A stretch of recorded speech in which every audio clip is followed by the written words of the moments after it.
on No, I just hit the live button. There you go, Joe. June, you've been doing this too long, June. You about to be fired.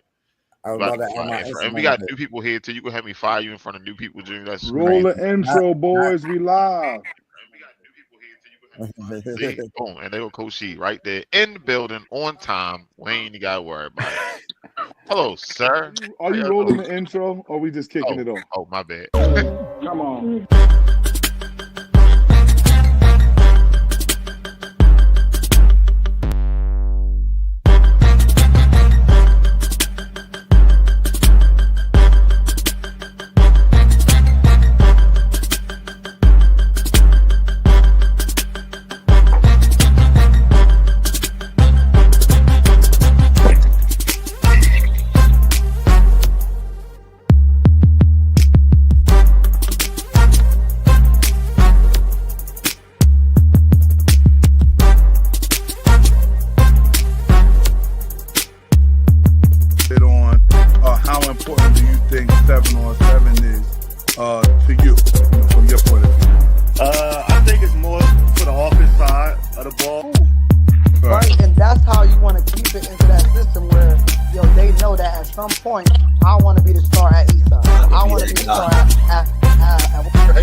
Back off that real quick. Yeah, definitely.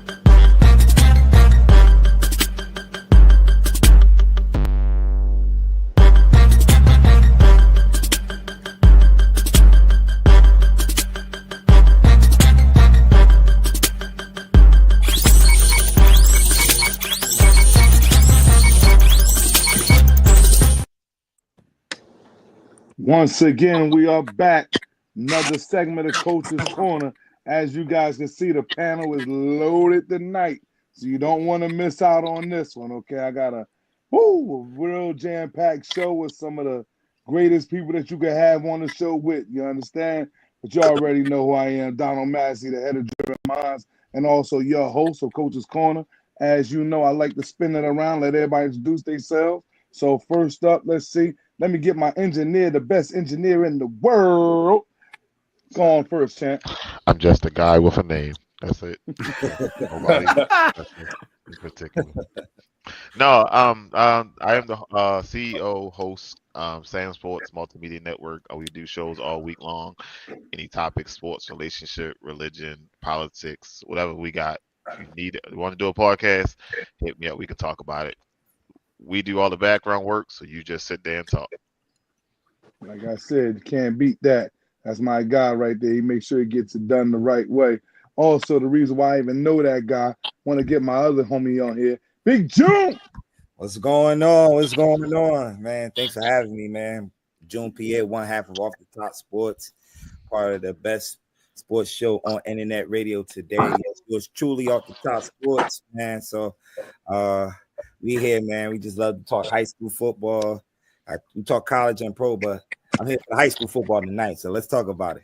Hey, man, and it's lit tonight. Yeah. Just in case you guys get out of line, I got to get my man Mike D. Throw the flag on them if they get out of line, baby. Go ahead. There we go. No, he didn't go get the flag. Yeah, he had it on deck. I got all the accoutrements right behind me. I haven't got my whistle here, so let's go. Mike D'Ambrosio here, guys. Mike D, the referee. I am from the Shore Conference chapter, Jersey Shore Football Association. I host a podcast called Whistle Talk, in which I'm talking about all things officiating, from coaches, college officials, to youth guys too. So I'm here to have some fun and to talk some football tonight, guys. Thank you for having me on again. I already know, and listen, man, you got some time. Whistle Talk is the best spot to go, and get you some good questions asked, especially if you're having some issues with the referees. You might want to tap in. You already know. But I can't forget my boy coming all the way from CT. Okay, you already know. And special big happy Veterans Day to you, my man, Big Dan. Yes, appreciate it, guys. Yeah, Veterans Day week. I'm excited. What is it, tomorrow? I think. I don't know. I don't know. You get all the free drinks, right? Yeah, that's right. Hey, I'm Daniel Chamberlain. By the way, my intro was almost as cool as Mike D's. Hold the whistle on them. You wrote that down, I bet. Daniel Chamberlain, I am a high school football coach in Northeast Oklahoma. I'm on a couple podcasts, the football coaching podcast with Joe Daniel and Coaching 101 podcast with Kenny Simpson, a couple of incredibly successful coaches across the nation. They just give me a chance to talk ball all the time. As you said, I'm a military guy, about 18 years last summer. So just trying to get that 20-year letter so I can, call it quit. I have Chamberlain Football Consulting where I help youth coaches, high school coaches, whatever. If you need help, you hit me up and we'll figure out what's wrong with your team or what you need to do to develop as a coach, whatever. That's it. That's what I'm talking about. Now, Thank I know you, Daniel, for your my service, guy my like friend. to pop in and out. You already know. Where's he at? One of the illest, realest guys that I know when it comes to this football training and defensive coordinating. My man from DePaul, Big Sheet, come through, baby. What's going on? Coach Sheed here, defensive coordinator at DePaul Catholic High School in New Jersey. Also do positional training, receivers, DBs, sports performance at Pro Edge, also located in Wayne. Just here to have a good time. As always, and if you look at somebody to fight, start the fire, it's probably be him. You already know. So that's why I had to bring another homie, one of my good guys, 4Q Elite. Kill, let him know what you at, where you from. Talk to me. What's up, fellas? I Kill Daniels, founder of Fourth Quarter Elite. Training some of the best in the state. I'm gonna stir the pot a little bit right now. Coach Shee done experienced one of my players, a young cat from Del Barton. Mr. Farmer. The Farmer. So yeah, just here Stirred up. looking to talk about football. He got me started, Dom. You see what happens, bro? Okay. You know Y'all what I'm don't saying? get into it. Listen, I got company tonight. And we All got right, a I'm long gonna just night. go get the rings, man. I ain't No gonna do that. rings right now. Listen, we got a long night, and I got a special guest. My other one's gonna come on later on tonight. Again, I'm not trying to take up too much of his time because he has a big week coming up, championship week. Please give it up for my mentor, my big homie right here, Coach Darnell Grant from West Orange. Talk to him, big. Hey, what it do, fellas? Darnell Grant, head football coach, West Orange High School, formerly head football coach, Malcolm and Shabazz High School, formerly head football coach, Irvington High School. I've been around a while. Hey, good to be here, guys. That's what I'm talking about. So, like I said, y'all, listen, I don't want to take up Coach Grant's time. I know he's got a real busy night ahead of him. We got to get the game plan set up for us. So, I'm going to shoot Coach Grant a couple of questions. If he don't mind sticking around, if you guys want to ask a couple of questions, that's cool. You know what I mean? But like I said, I'm going to just, Coach Grant, if you mind, I'm going to kick it off to you early, all right? As you guys see, he's been at 3 programs. I remember I met him when he was coaching at Irvington, and the things that he was doing at Irvington was just magical. I mean, taking kids to camps, winning games, big games in a conference when we was younger, like we didn't beat certain teams like the Elizabeths and the Unions, and he was just started knocking them off, and from there he went down to Shabazz High School, and of course that's my home, Black and Gold. So when he went down, I kindly asked, you mind if I get on the car? Because I think I'm good for this ride. I'm good for it, Coach. So he put me in the ride. We've been rocking and rolling ever since. Couple of titles out of there, and then next thing you know, said he want to go up 280. I asked, listen, I got a little bigger, but can I get in the car still? He said, you good with me, chat. So now he is in West Orange right now, again, successful championship on one end of the belt and shooting for number 2 this week, man. And I mean, I just got one question. I got 2, but the first one is crazy. Like, how 3 different locations, same results, just how? I mean, I don't even really have nothing much to say more than how. Hey, man, I was blessed to have some really, really great players and also some fantastic, talented assistant coaches. But I think the biggest thing was that for us, it was always our system. So when you have a system in place, man, both your culture, your climate, your offense, your defense. So every year it's not reinventing the wheel, it's just refining. I mean, I've been lucky to have this. Oh, we got a freeze. Yeah, freeze. Oh, man. And look, now y'all got a little bit. Is he back? He back. You froze up on us. I'm sorry. Hey man, I'm about that old technology, but I'm trying again. Again, though, like I said, I have a fantastic defensive coordinator doing me the whole way. So we've been just sharpening the sword for 24 years, and I just think it's been paying off, and I think the kids are benefiting. Awesome. My last one, like I said, I told you I didn't want to keep you long. And the kill, I think this will help guys like yourself, young brothers, and some other young coaches that I know, Coach Nas and Coach Ali that normally tune into the show. What like you saying, you got your best friend rocking with you, pushing you pushing him, having a good staff around you, great kids. What advice? I know you done had some good, you done had some bad. What advice would you give, the younger you or the high school you? I would just tell, if I can go back and tell myself, I just say, man, let your work ethic and your ambitions have to match, right? If you want to be a great one, you want to be someone that's at the highest level, whatever you choose to do, you got to have that work ethic. A lot of times, I think we spend too much time, thinking you can do it next day, or think you can do it later, or spinning wheels and not really pushing. And you look up, and now you wasted 2 years or 3 years. And sometimes when you have a little success early, some people sit back on their laurels and they forget how they got there. So for me, I would just have, like I said, my ambition and my work ethic have to match. If I want to be I want to be the greatest, whatever, greatest coach, greatest player, whatever, I need to have the greatest work ethic to go with it.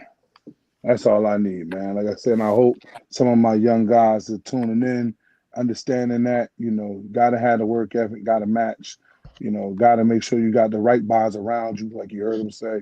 And then I'm quite sure, what he does is, like I told you, college camps and stuff, that's a 12-month program where he's running right there, man. It's not nothing that's picked up in July and put down in November. So, like I said, Coach, I salute you.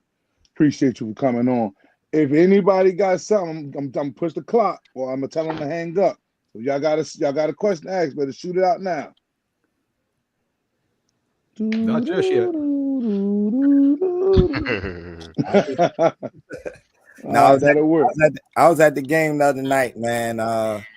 Just a couple of questions I wanted to ask Coach Grant, man. How, the first round game, it didn't look too good in the first half. Got out to a slow start against Linden, but y'all found a way to pull that one out in the fourth quarter where it counts. How important was to get out to an early start against Piscataway on Friday, man? I was in the sideline, I felt the energy. It looked like you had the team ready for this one. So just tell me how important it was just to get out to that early start against Piscataway. Like you say, we learned, right? So we learned. I got some guys who didn't understand that kids are playing for their careers, man. Coaches are coaching for the seasons. Everybody puts a lot of time into this stuff. So you got to bring it in the playoffs. You got to bring your A game from the time you step on the field until the final whistle blows. You got to bring it. So I think we kind of got hit in the mouth a little bit by Linden. We didn't think that they would be as good as they were. And then we kind of ride the ship. And this week, the kids they understood. Coming out, there is no tomorrow. There is no, we'll do it again next week. It's now or never. So we jumped out and we played fast. And sometimes, too, styles make fights. So different teams, different challenges, things you have to adjust. And guys coach hard and give good game plans. So sometimes they don't always go easy. It's not supposed to. The player's supposed to be the best of the best. Nice. Another question, real quick. You're dealing with an injury at the quarterback position and having a young the backup quarterback. I forgot his name. What's the backup quarterback? Brandon LeBlanc. Just tell me about him. How he's been playing a big role, stepping up in that position, man. Because he's been making some plays out there lately. I think. Like for us, man, it's all about development, right? And I'm the quarterback coach, and I coach all the quarterbacks from the freshman quarterback all the way up. So Brandon's been in our program for 3 years. He's been the JV quarterback for 2 years. Anybody that play a little bit, that's a tough job, man. The blocking isn't always great, and sometimes guys make mistakes, so you are offended for yourself. You fighting that fight every Monday. So when he came out, I mean, for him, it's like, oh man, I mean, things are kind of happening on time. I can throw the ball. I don't got free blisters running at me. So I think him, but Brandon he's an old school man. He's an old school player, man. He's a gym rat, man. He really, really honed his craft. He works really hard, and he really wants to be a good quarterback. And we're just lucky that he has that next man up mentality and he's ready to play. Coach Grant, you guys are Group 5, correct? Yes. Sir. How many kids you guys have in your program right now? About 127. Damn. That's great numbers. Shit, I'm lucky to get they got 17. That motherfucker. That's group 5 for you, BJ. That's group 5, yeah. Yeah. Shit. Group 5. Right But you there. know what though? In public school, right? In public school, I always felt that the team is more than just a sport. It's more than just what we do on the field. It's a culture in the building. It's a culture in our weight room. It's a culture in our community service exploits. So I think we try to build a program that boys want to be a part of. They want to be a part of. They want to get that mentoring, that nurturing that they may be missing. So a lot of guys gravitate towards. I mean, I got 127 guys on the team, and that's everybody's not a Division I football player. Everybody's not a college football player, but all these boys are locked in and loaded to what we're trying to do in our way of affecting our community. Good stuff. I got a question for you, because you say it's, that is group 5, right? You 127 kids, but we've seen over the whole state that even the group 5 schools numbers have been decreasing pretty much really across the board. How do you maintain those numbers? So when I came to West Orange, one of my biggest things was trying to work with my feeder program, right? So we have the West Orange Mustangs, which is a long story PAL football program, and if you build your lower levels, you're going to have guys. We're getting like between 25 and 30 kids every year coming to our freshman program. Like this year, I think where we at 31 seniors, coach, right? Yes, sir.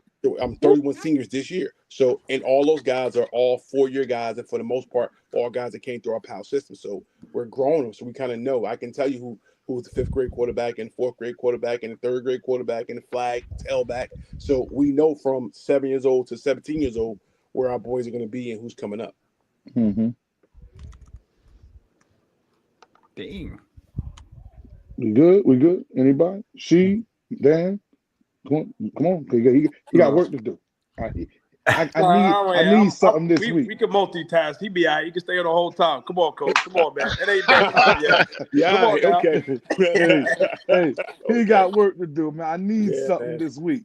Something a little personal to the old boy. All right, so I need something. Very personal. Yeah. Woo. Yes, sir. And again, look, Coach Grant, man, appreciate you, man. Anytime, giving us your fellas, time, man. Hey, man. Hey, guys. Hey, it's just great for the culture, man. I applaud you guys, man. I'm glad you guys are doing it, man. And if I could ever be any assistance, man, just holler at you. All right, man. No Take it, all right, good luck, everyone. All right, later. Just stay off those referees, Coach Grant.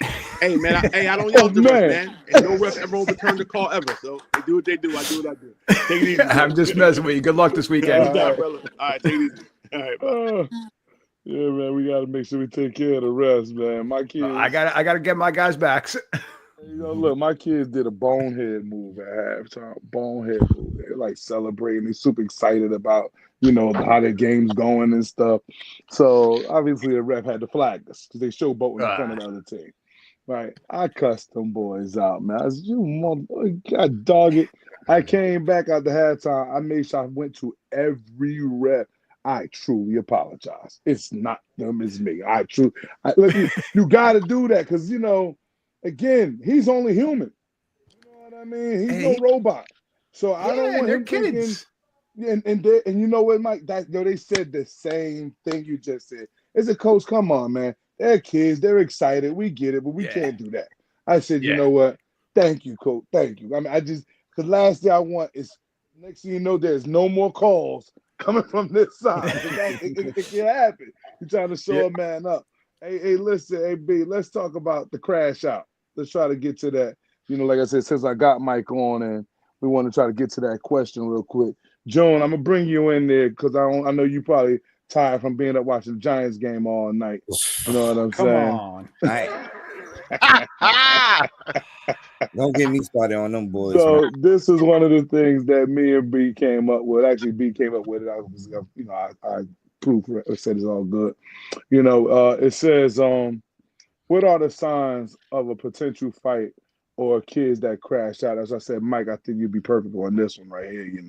Obviously, because your eyes is going to see a lot more than what everybody else is seeing. My perspective, I was going to be looking at my team. You know what I mean? Obviously, the other coach looking at the other team. But like I said, Mike, shoot this one off the wall, man.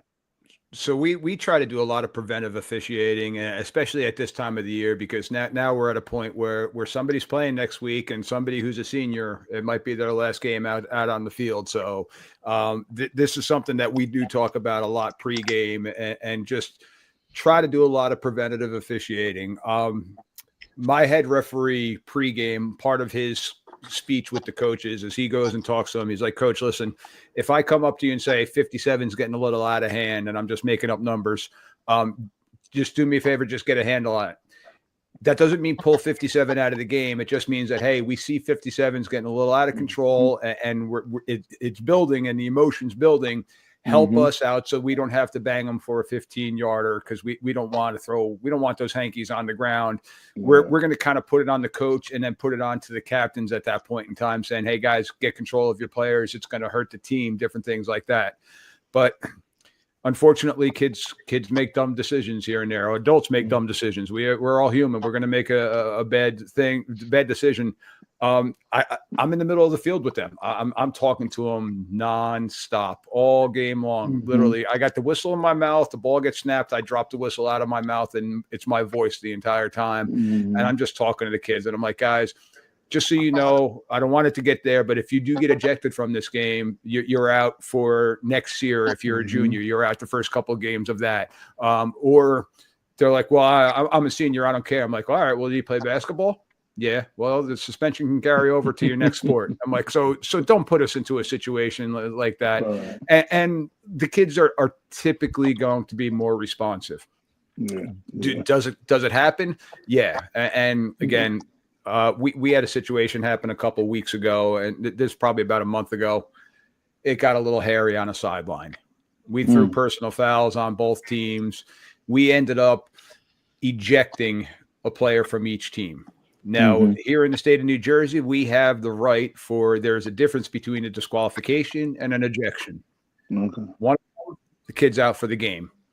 The other one, the kid's out for the game, plus they're suspended. It's got to be reported to the state. They're suspended for the next game.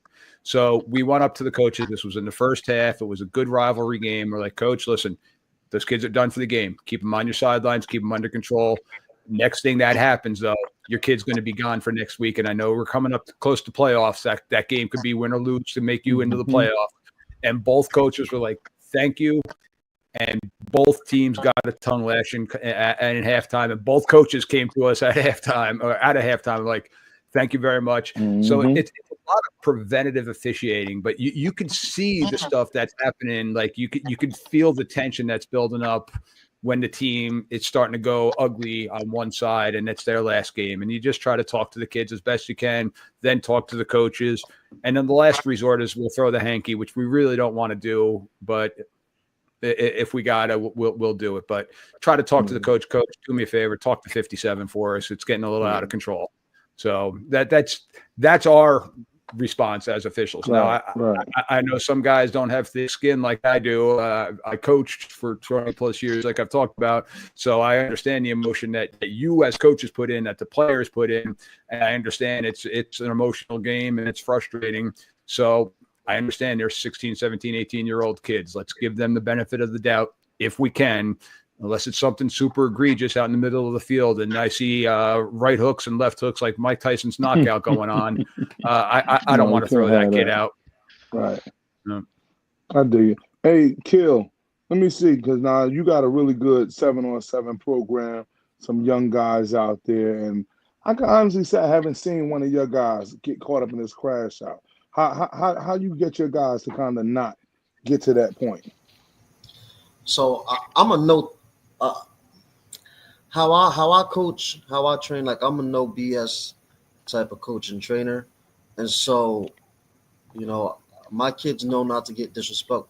One, get disrespectful with me, or get disrespectful around me, because I don't tolerate it. And I think a big part of that is coaching. Your kid's only going to do what you allow them to do at the end of the day. So I think when you set the tone as a coach, those kids are going to follow it.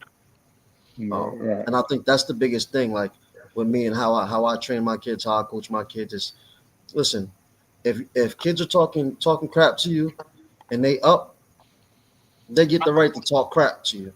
They up. Like that's just how the game goes, and I think that's the biggest thing. Is it comes I from the like the way you coaches. put that. I like the way you put that. A lot of people don't kind of say that one. You know what I mean? A lot of people don't go with the, well, hey, he's winning. Got to wear that. You know You what I got Yeah, you you mean? gotta got to wear eat that. that. And They that's earned it. Yeah. technically, that's kind of how we was all kind of brought up. Like, Yeah, the guy's winning and he's going to talk. You got to wear that because if the shoe's on the other foot and you winning, you get your opportunity, right? So exactly. I like the way you put that, man. It's like you're like giving them an opportunity to say, hey, listen, it's all good, but guess what? We'll be back. And you'll Right. have an opportunity too. So make sure you're ready Exactly. for that opportunity. She is a video. B gonna show it to you in a minute, man. Man, damn, you see this video. I'm watching the Jaguar game today, and that's why I said this crash out thing is serious, man. Wilding out, crash out, whatever word they want to use for it now. Jaguars got the game in hand. All they gotta do is get this fourth down stop, and the other team had to punt the ball away, and it's a no-brainer. But this Cat 44, AB, if you got that thing ready to go, check this out, man. They just going bananas on the Vikings. Vikings ain't even win. The Vikings winning, but all they scored was 4 field goals today. This is a fourth down stop. Fourth down stop. It's over. They got to punt the ball to you. You get the ball with opportunity to score or win the game. Instead, the epitome of crash out. You know what I mean? He's throwing punches. And this is grown ups, man. And so, like, cost his team the game. So the reason why I really wanted B to show this, try to find this footage for me, was because I know we do have younger followers that follow, like I said, some of our kids following the show as well. You got to really be mindful. Regardless of what that man said to you, it doesn't, like, all of your work that you put in to try to get to the wins of the wins of these games, you can't blow it on that. You can't be selfish. We call that selfish mentality right there, where you're taking away Yeah. from your team because you felt like he disrespected you. Like, come on, man. And in this game, everybody here tell you, you get the opportunity to get it live and dirty right in the game. You ain't got to worry about it. Just say, you know what? No doubt. What number was that? 56? Yeah. 56 giving us a problem. No problem, coach. Hey. 5-6. Got to catch him. You got to get him right in the whistle, though. All right, cool. So I just Coach. don't get it. I can Go ahead, tell you Mike. from the official standpoint. I mean, it's definitely a feel thing. Like you can kind of feel that the tide is going one way or the other, or the game's about to go sideways. So once you start feeling that, then you may get a hanky on the ground here and there a little bit earlier, just to kind of put a squash on it. But I mean, grown men, grown kids, we're all going to make a mistake, and hell, this is a violent contact sport. It's emotional, but I mean, I was an offensive lineman in high school and college. What the hell is the point of throwing a goddamn punch of somebody with a face mask on and a hard ass helmet? Like, what's the point Didn't of you that? say that, B? Didn't you say that, Brandon? Yeah. Go We- punch we- a wall we and had- break your hand. I We mean, had a kid jeez. that got ejected yesterday because he threw 2 punches. He got ejected like a few games before too. But the few weeks ago, I understood because they kept pulling him down by that face mask, and we told the refs they wouldn't say nothing about it, and it happened for like this whole second half of the game, and he kept just tackling by his face mask, and he was the wrong kid to keep tackling by his face mask because he will flip, and we told him he didn't. But this week, it was something simple, like somebody bumped him, and they was doing it all game, like they had walked past him and like hit him with their shoulder. I was like, "Hey ref, I know you just seen it. He did it right in front of you." But it was something simple. You could have let that go, but he did. He got ejected. Again yesterday. Got to keep you cool, man. One of the things I say to my guys before we hit the field is, listen, this game is just like life, man. Some things gonna go your way, some things not gonna go your way. Stay even keel, stay level headed, keep fighting. You'll be okay, man. Like, and at the end of the day, if you win, like Kill said, talk your talk. But you If also you have to know lose, your man, kid. shake You have that man you have hand. to know which one of these kids got issues. So when you see it, But you can that's go on ahead. coach. Hey, you come here real quick. Come here, have a seat right here. That's Yeah, on Sit down but real coach. quick. but that's on coach. Like, listen, I got a couple of live wires, okay. Ticking time And bombs. while the game is in motion, like I was telling Mike earlier, I'm not looking at the other team. I'm looking at my team. Right. Yep. 5 is my live wire, 4 is my live wire. So once I see the extra, you'll see it's always, like you just said, the bump. There's always the shove. And you know your live wire. If you don't be on your live wire, then the crash out coming. Yeah. So eventually it's, hey, butterflies. What you say that for? Stop making me laugh. I did that for that. Because I know if I didn't, then you would have butterflied his ass off the fucking field. And now I ain't got my motherfucking linebacker. So, it's just like that. Like Mike said, they'll come, right, before every game. Hey, listen, time's going down. It's going to be one of those types of games. I get it. Make sure everybody keep their cool and we good to go. Like, I got a big rivalry game this week. We got West Orange versus East Orange for the sectional title. Yeah, the Orange Bowl, baby. Nice. Right. In West Orange. So, it's not like when the sectional title would be somewhere at a neutral site no more in Jersey. So this one's going to be interesting. Okay. I already know that. And knowing that, then you have to ask your kids to try to be preventive of everything that they do. Hey, let's kind of downplay the social media, but that's where it's going to start. Yep. Downplay some of that. Then after we downplay that social media, I'm going to start giving you tests and drills and stuff like, yo, at 6 in the afternoon, hey, what happened in the film on this time right here? Or like, what cover should we be in on this right here? Like, you got to occupy the minds. Because if you don't occupy them, then they're going to go, like what I told them not to do, go straight to the social media. You know what I mean? And then when we get to the game, and it's always the, So now, Coach, see something you just said right there, and something I also try to instill is, your level of focus and your level of play is not going to be where it needs to be when your emotions are on 10. When you're on 10, now you're not thinking about your assignment. You're not thinking about your responsibilities. You're not locked into the game. And so I try to instill that in them. Like, when your emotions is too high, you're not going to be where you need to be. Right. Coach Daniels, to kind of piggyback off of what both you guys are saying, and this is something I know we talk with the coaches that you guys are saying to coaches, but this is also where we as officials, I'm putting this on the captains. Captains aren't making the penalty calls anymore. We all know that if we throw a flag, we're looking at the sideline of what the head coach wants to do on it, even though you got to have a talking captain. Even the coin flip, I'm asking the head coach, you guys win the toss. What do you want? All right, we're going to defer. All right, because if that kid walks out there and he's like, I don't know, we want to kick. No, you want to defer. So we're trying to take that pressure off. But that's where I'm going to go to our captains and be like, hey, listen, you know who that live wire is. I don't. I'm stepping onto this field the first time with your team. Like, he's going to hurt your team. You as a captain, you might want to say something to that kid and get him under control before he hurts your team. And Coach Daniels, you're being the quarterback guy. Well, that's the face that everybody is seeing in that huddle. So even if they're not a captain, they're still the one that's kind of in charge and saying, hey, let's zip it right now.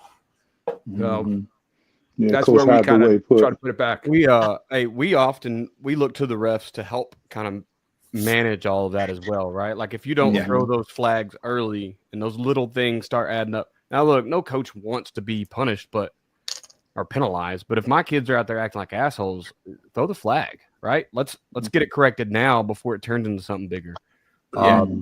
We had, we've for a couple weeks in a row, we've played some games that were rather chippy.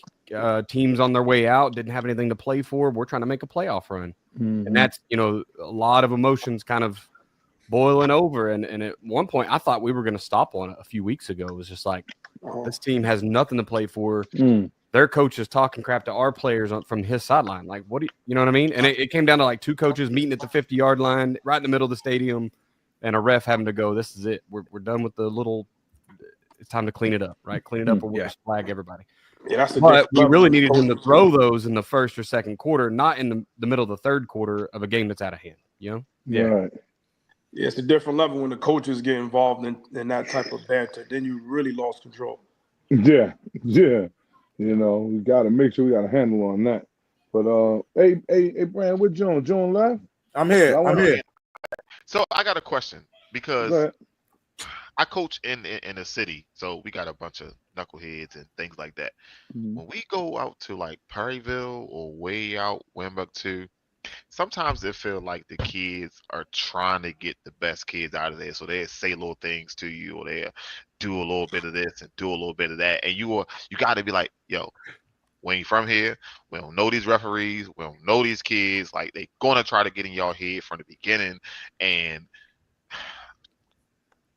everything starts at home. Like everything starts at home, and I always say that over and over, over and over. But um, I think where you play in an environment also takes some kind of accountability.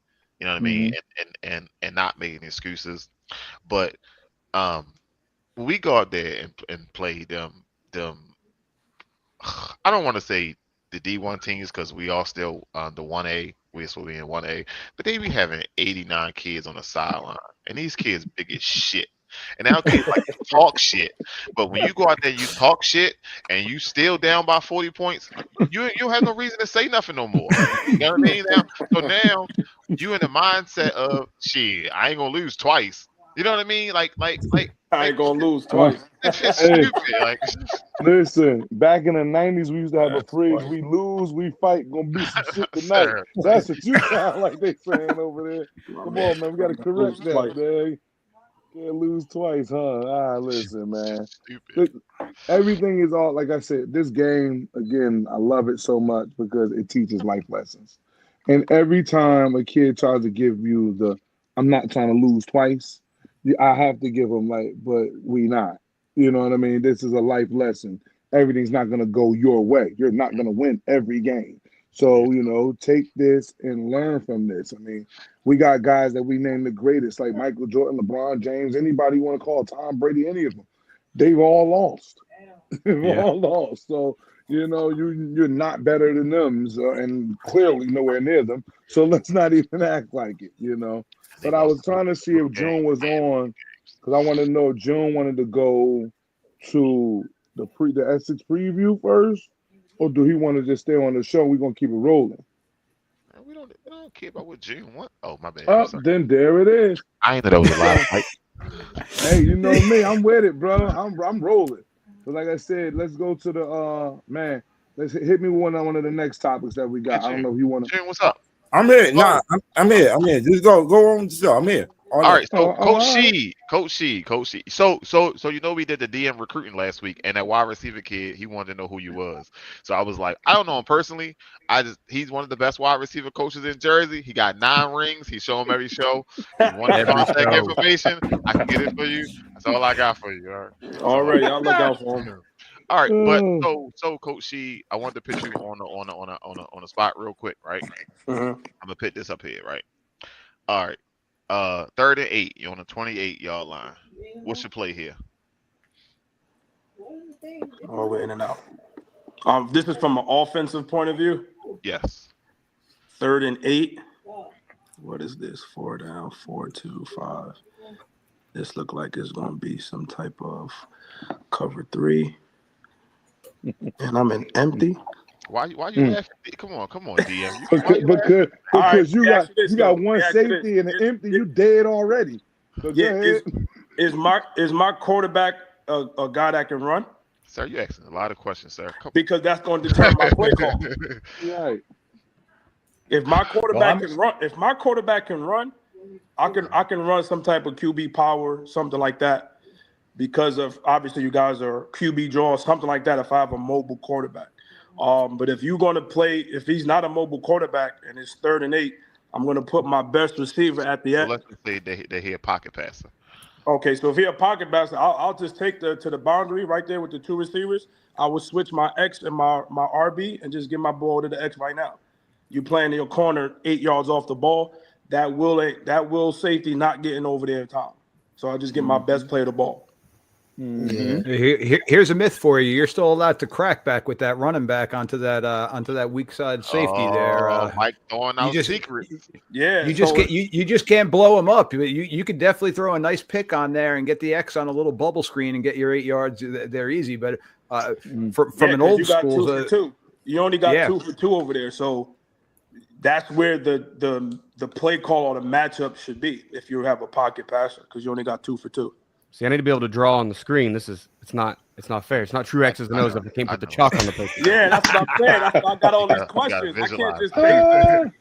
What 28-yard line is it? Then there's that. Well, yeah, that is. Yeah, Because if it's going in, I'm in 2 down territory. So that quarterback power is definitely in play or something like that. Get me a 4th the and box 2. is too heavy though, right? We're not gonna run into that 6-man box with 5 blockers. That's just not gonna happen. No, you're probably right. And if you're saying it's a pocket quarterback, he's probably also not going to be too immobile in that. But I'm looking at that flood route to the trip side, punching with that Y and getting him in the flat and letting him catch it out in space. And then you got number 1 running to go, number 2 going to be about 12 yards. You got some space there. Mm-hmm. See, I'm with Coach Sheed working the boundary on this. I gotta, like he said, I'm gonna switch my X and my running back. I'm gonna send the running back right up the seam, and I'm hitting my X with a comeback on the sideline. Mm-hmm. Yeah, hitches and comebacks is money ball, especially if they're in that cover 3. You know that corner's got a bail anyway, so you got nothing to do there. Like you just basically just hit it and go. So that's definitely what I mean. The reason why I was laughing. You got options. You got the flood concept to the field. You got options. Side. You got a lot of options. But the things why I was laughing, because I said, you got 1 high and I'm in empty. Baby, I got a gunslinger back there. I might be doing a lot of stuff, bro. Barbecue chicken. Yeah, I don't want to give no secrets away, but there's a version of cover 3 you can run to that. I ain't gonna say. I don't know. DM, if Ed Reed back there, DM, if they got Ed Reed back there, that's a different story. Well, hell, come on, that's a whole different cat. I mean, so if they come out in this and you leave a single high safety, he has to be that dude, correct? No, Ed Reed's wearing a gold jacket. Like what they like, right? He better be.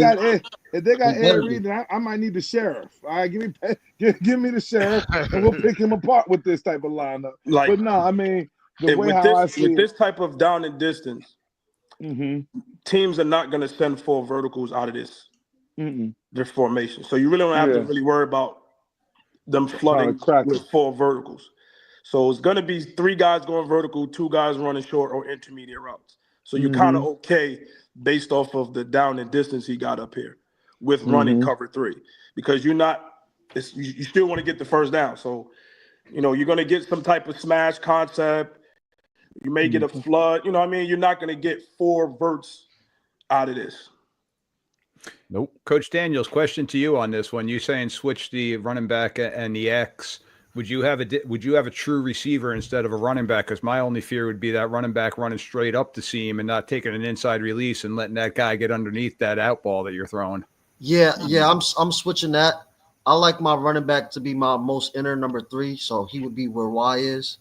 Okay, and that would be a true receiver on that side. I'm only saying that because the running back's not running the routes as often and might not understand the concept of taking that inside release to hold him back there. Unless you got Nolan James. We use exact formation. We're running a slot fade. So we'll put Z on slot fade. One's going to run what we call a hitch escape. So he's going to expand out to the numbers, hitch it up, and then work down the line of scrimmage.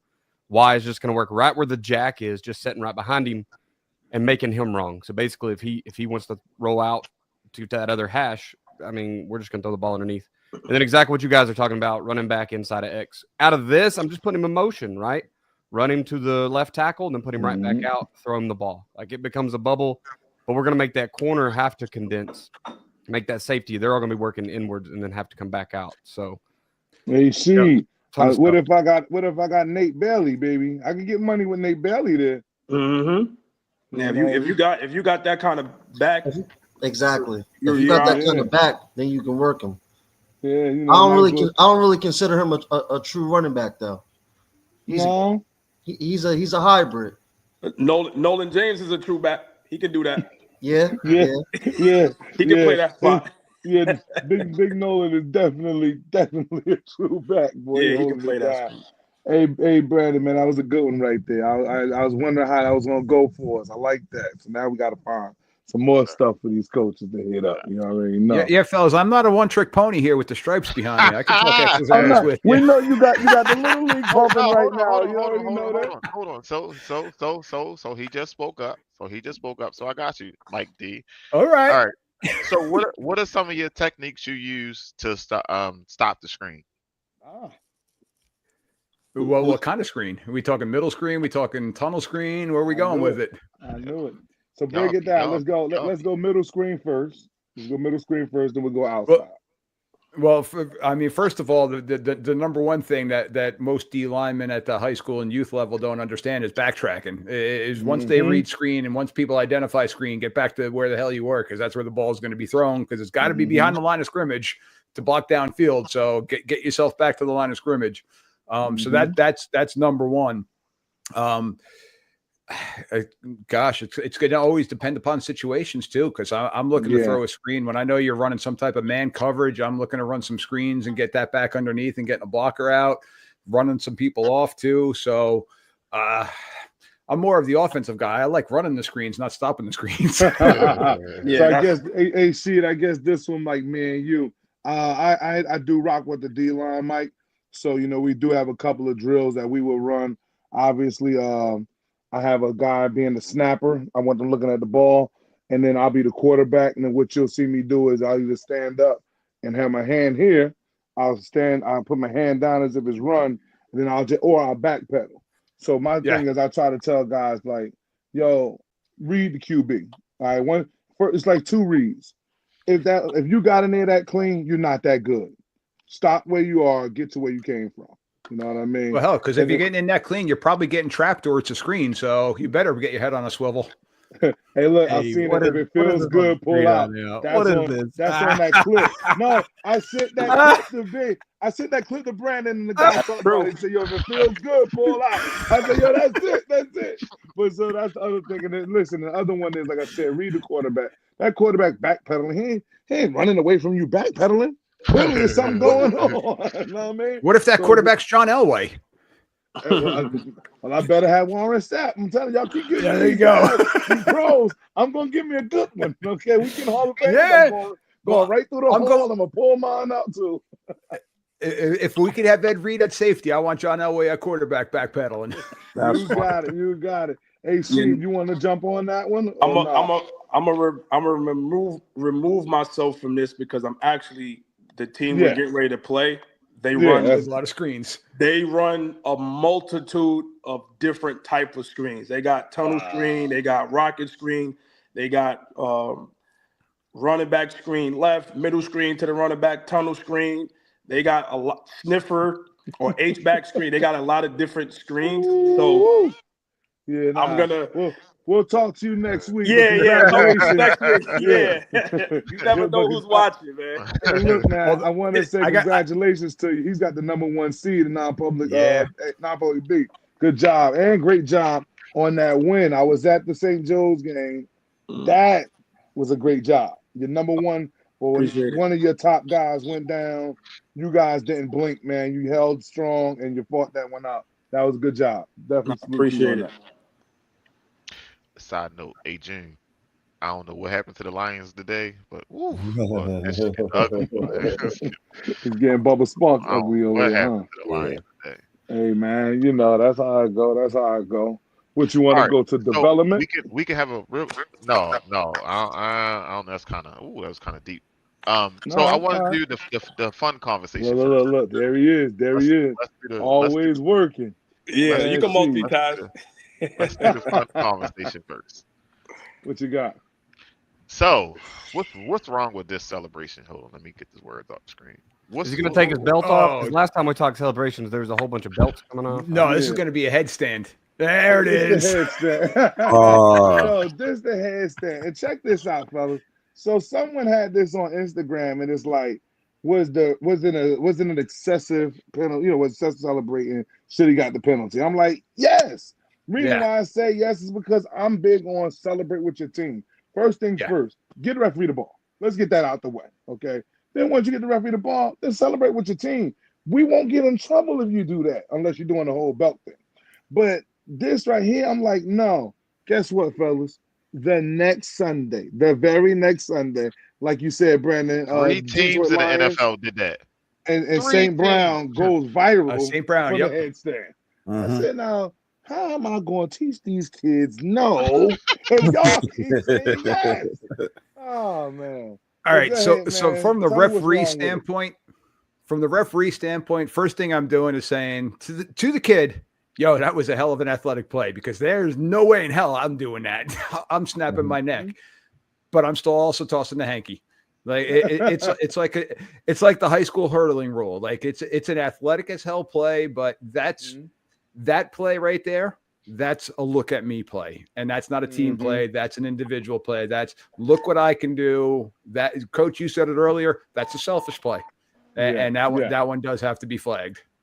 Yeah. If he puts the salute on it at the same time, I'm probably gonna let it ride. But there it is. That's what I'm talking about. Man. I love the honesty. You give me one of these, and then the if he does that upside down, hey, you know what? We'll take the yardage, right? We're gonna kick a field goal or extra point anyway. I don't care. Was that a good catch or was that a good throw? See, you on? Because that was a ball. That's a good throw. Yeah, that's a good throw. Wait, that's like a 60 I mean, the catch yard is hard, dime. right? It's over the shoulder. He's got but that's a good throw. Yeah. Yeah. No, that's a good Because throw. he put it right where it needed to be. Only way he could get it, you know. You see the guy swiping for it. He still couldn't get, you know what I mean? Foot for foot, stride for stride, and still couldn't get on it. Listen, that's a good football play is what it is on both sides. That's a great catch. It's a great throw. Protection was there. And it's a great headstand. It's just illegal. And the spin. And we got the ball spin too. Yeah, see.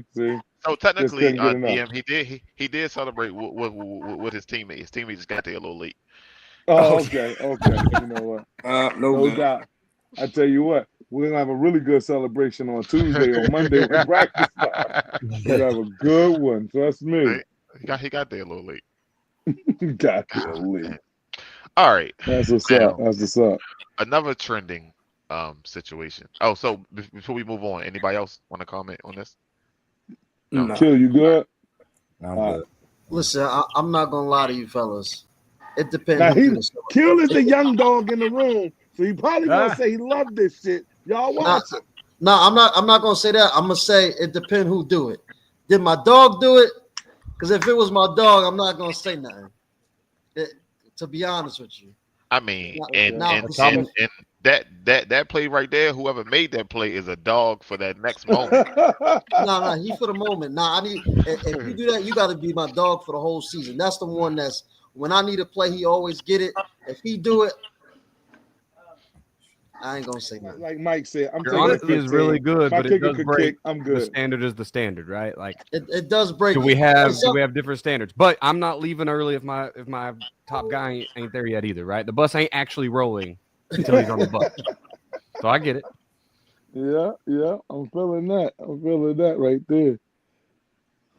All right, so this next one, I sent this to Mike so he can go in his rule book and let us know exactly what is going on with this one, right? Oh yeah. And it's crazy that they tried this shit on us yesterday at the game and we didn't move. So I wish Coach Grant was here to talk about this. This has been trending.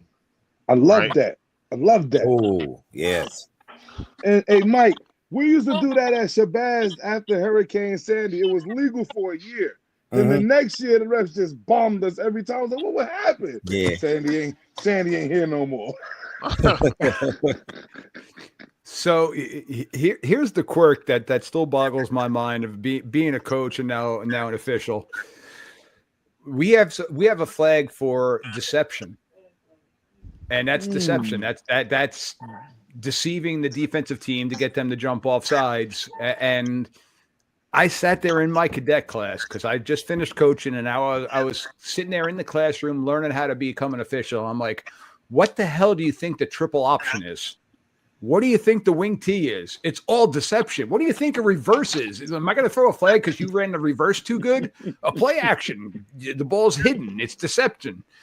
But because you're trying to draw somebody, that's not a football type move. That's definitively to try to draw the offense off, to draw the defense off sides. If the defense were to jump, we're going to hit the offense on that. And And I they love killing them with this. it too. They keep doing it. Yeah. They killing them with it. Now, See, check it out. See, look at my little guy. Got him. Question. Got him.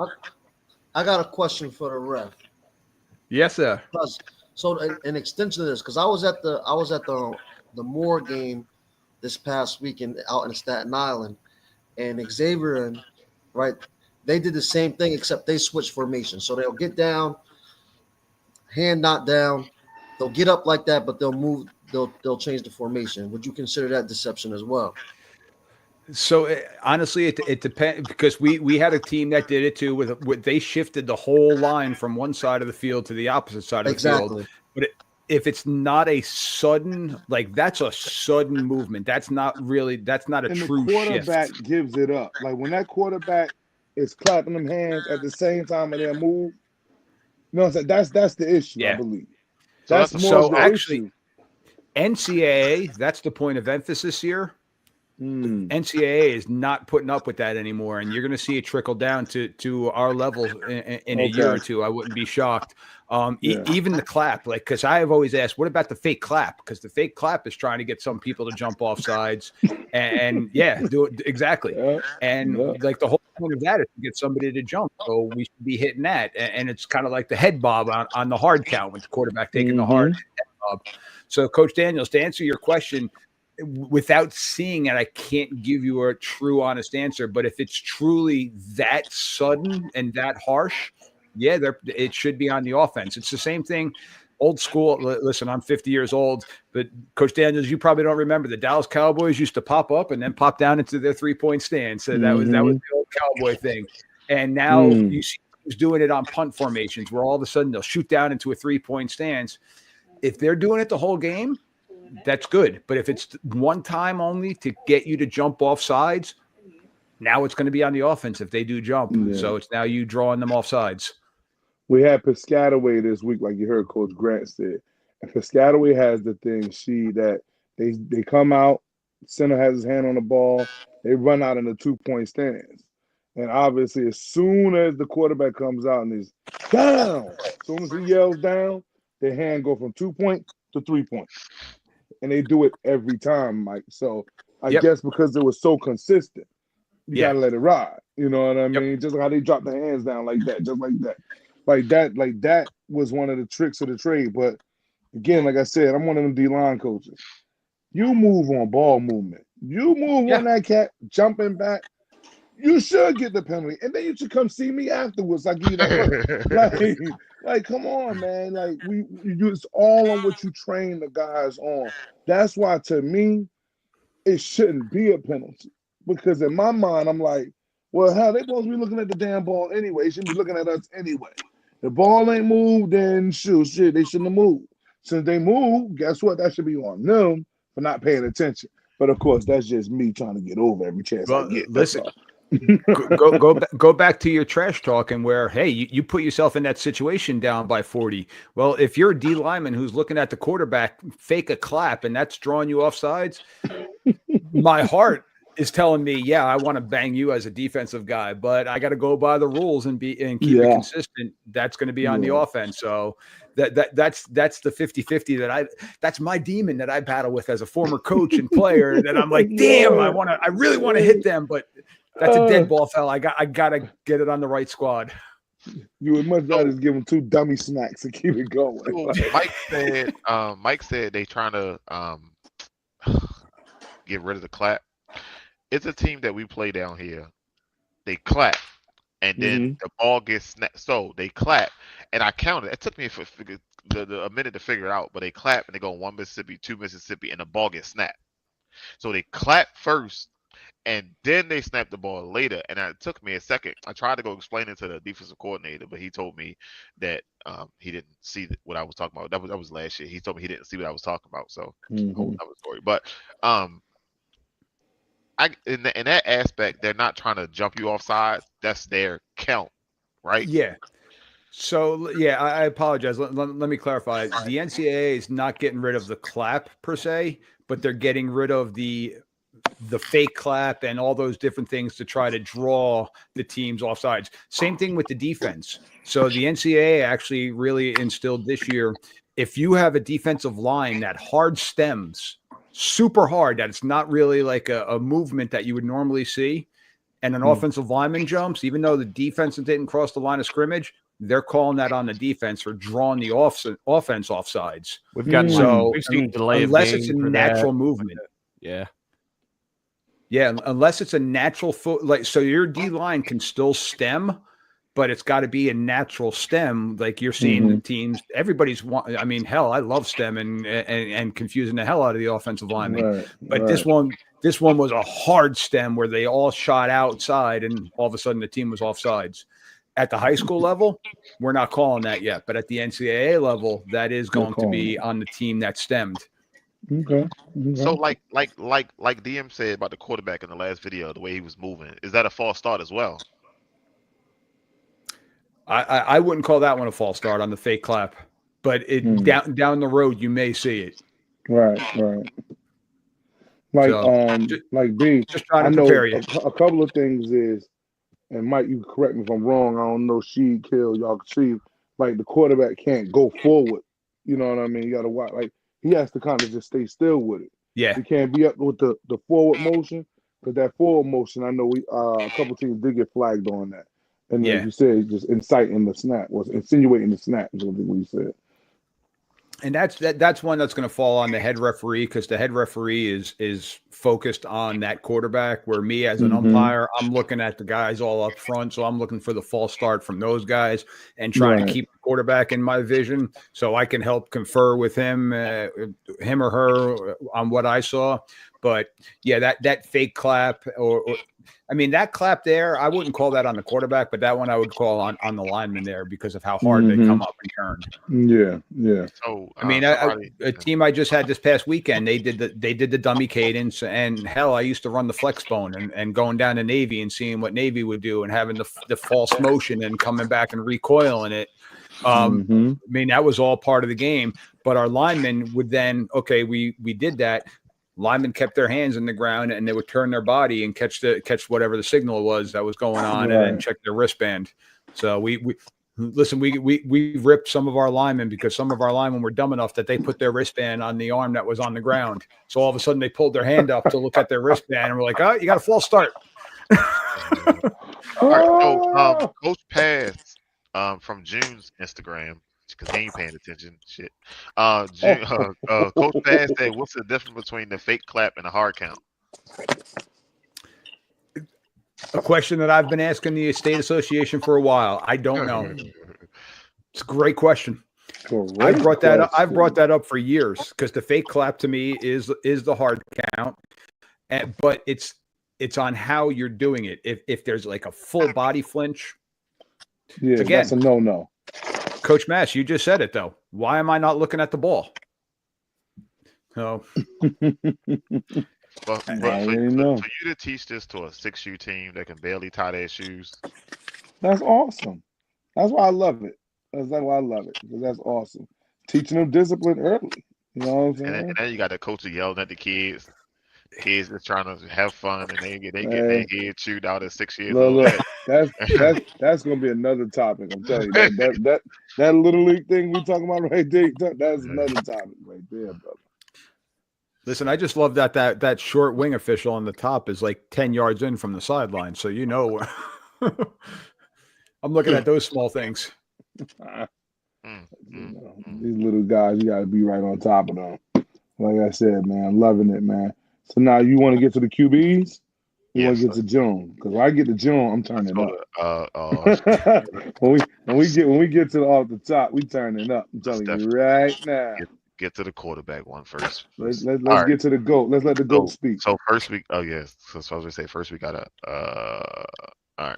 To be college programs. Now they're college teams. You're no longer learning a program, you're learning a playbook. And the program is ultimately, like at Michigan, for me, that was a pro-style program. 5 years I got to learn how to drop back pass, to read defenses, to read coverages, to be coached. I had to learn from being 7th quarterback on the depth chart to moving up to 3rd to ultimately being a starter.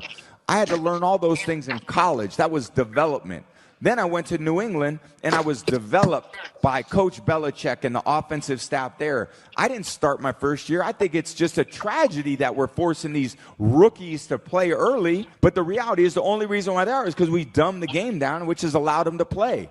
It used to be thought of at a higher level. We used to spend hours and hours in the offseason and training camp trying to be a little bit better than next year. But I think what happens is it discourages the coaches from going to deep levels because they realize the players don't have the opportunity to go to a deep level, so they're just going to teach them where they're at. Right. Shout out to Stephen A. Smith, y'all. He sent me that clip. I ain't gonna tell y'all that in public, but you know. That's good. Hey, we gotta have connections out here. All right, so to swing off of that, I wanted to know what can we do to help this quarterback development problem, or is that above us now? Do we let that or push that onto the college quarterbacks? Because you know what I mean. It starts at youth, then we high school, then you got college, then you go to the league. You know what I mean? But I don't want to say youth football don't matter because all of it matters. It matters. But it's a They lot got of 8 things years that down don't there. be They got taught. 4 and 4 in other places.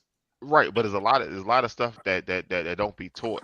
Some people say properly, but don't be taught. Period. You know what I mean? And what you see in a quarterback ain't what I see in a quarterback, and what I teach my quarterback ain't what Daniel teach his quarterback. Right.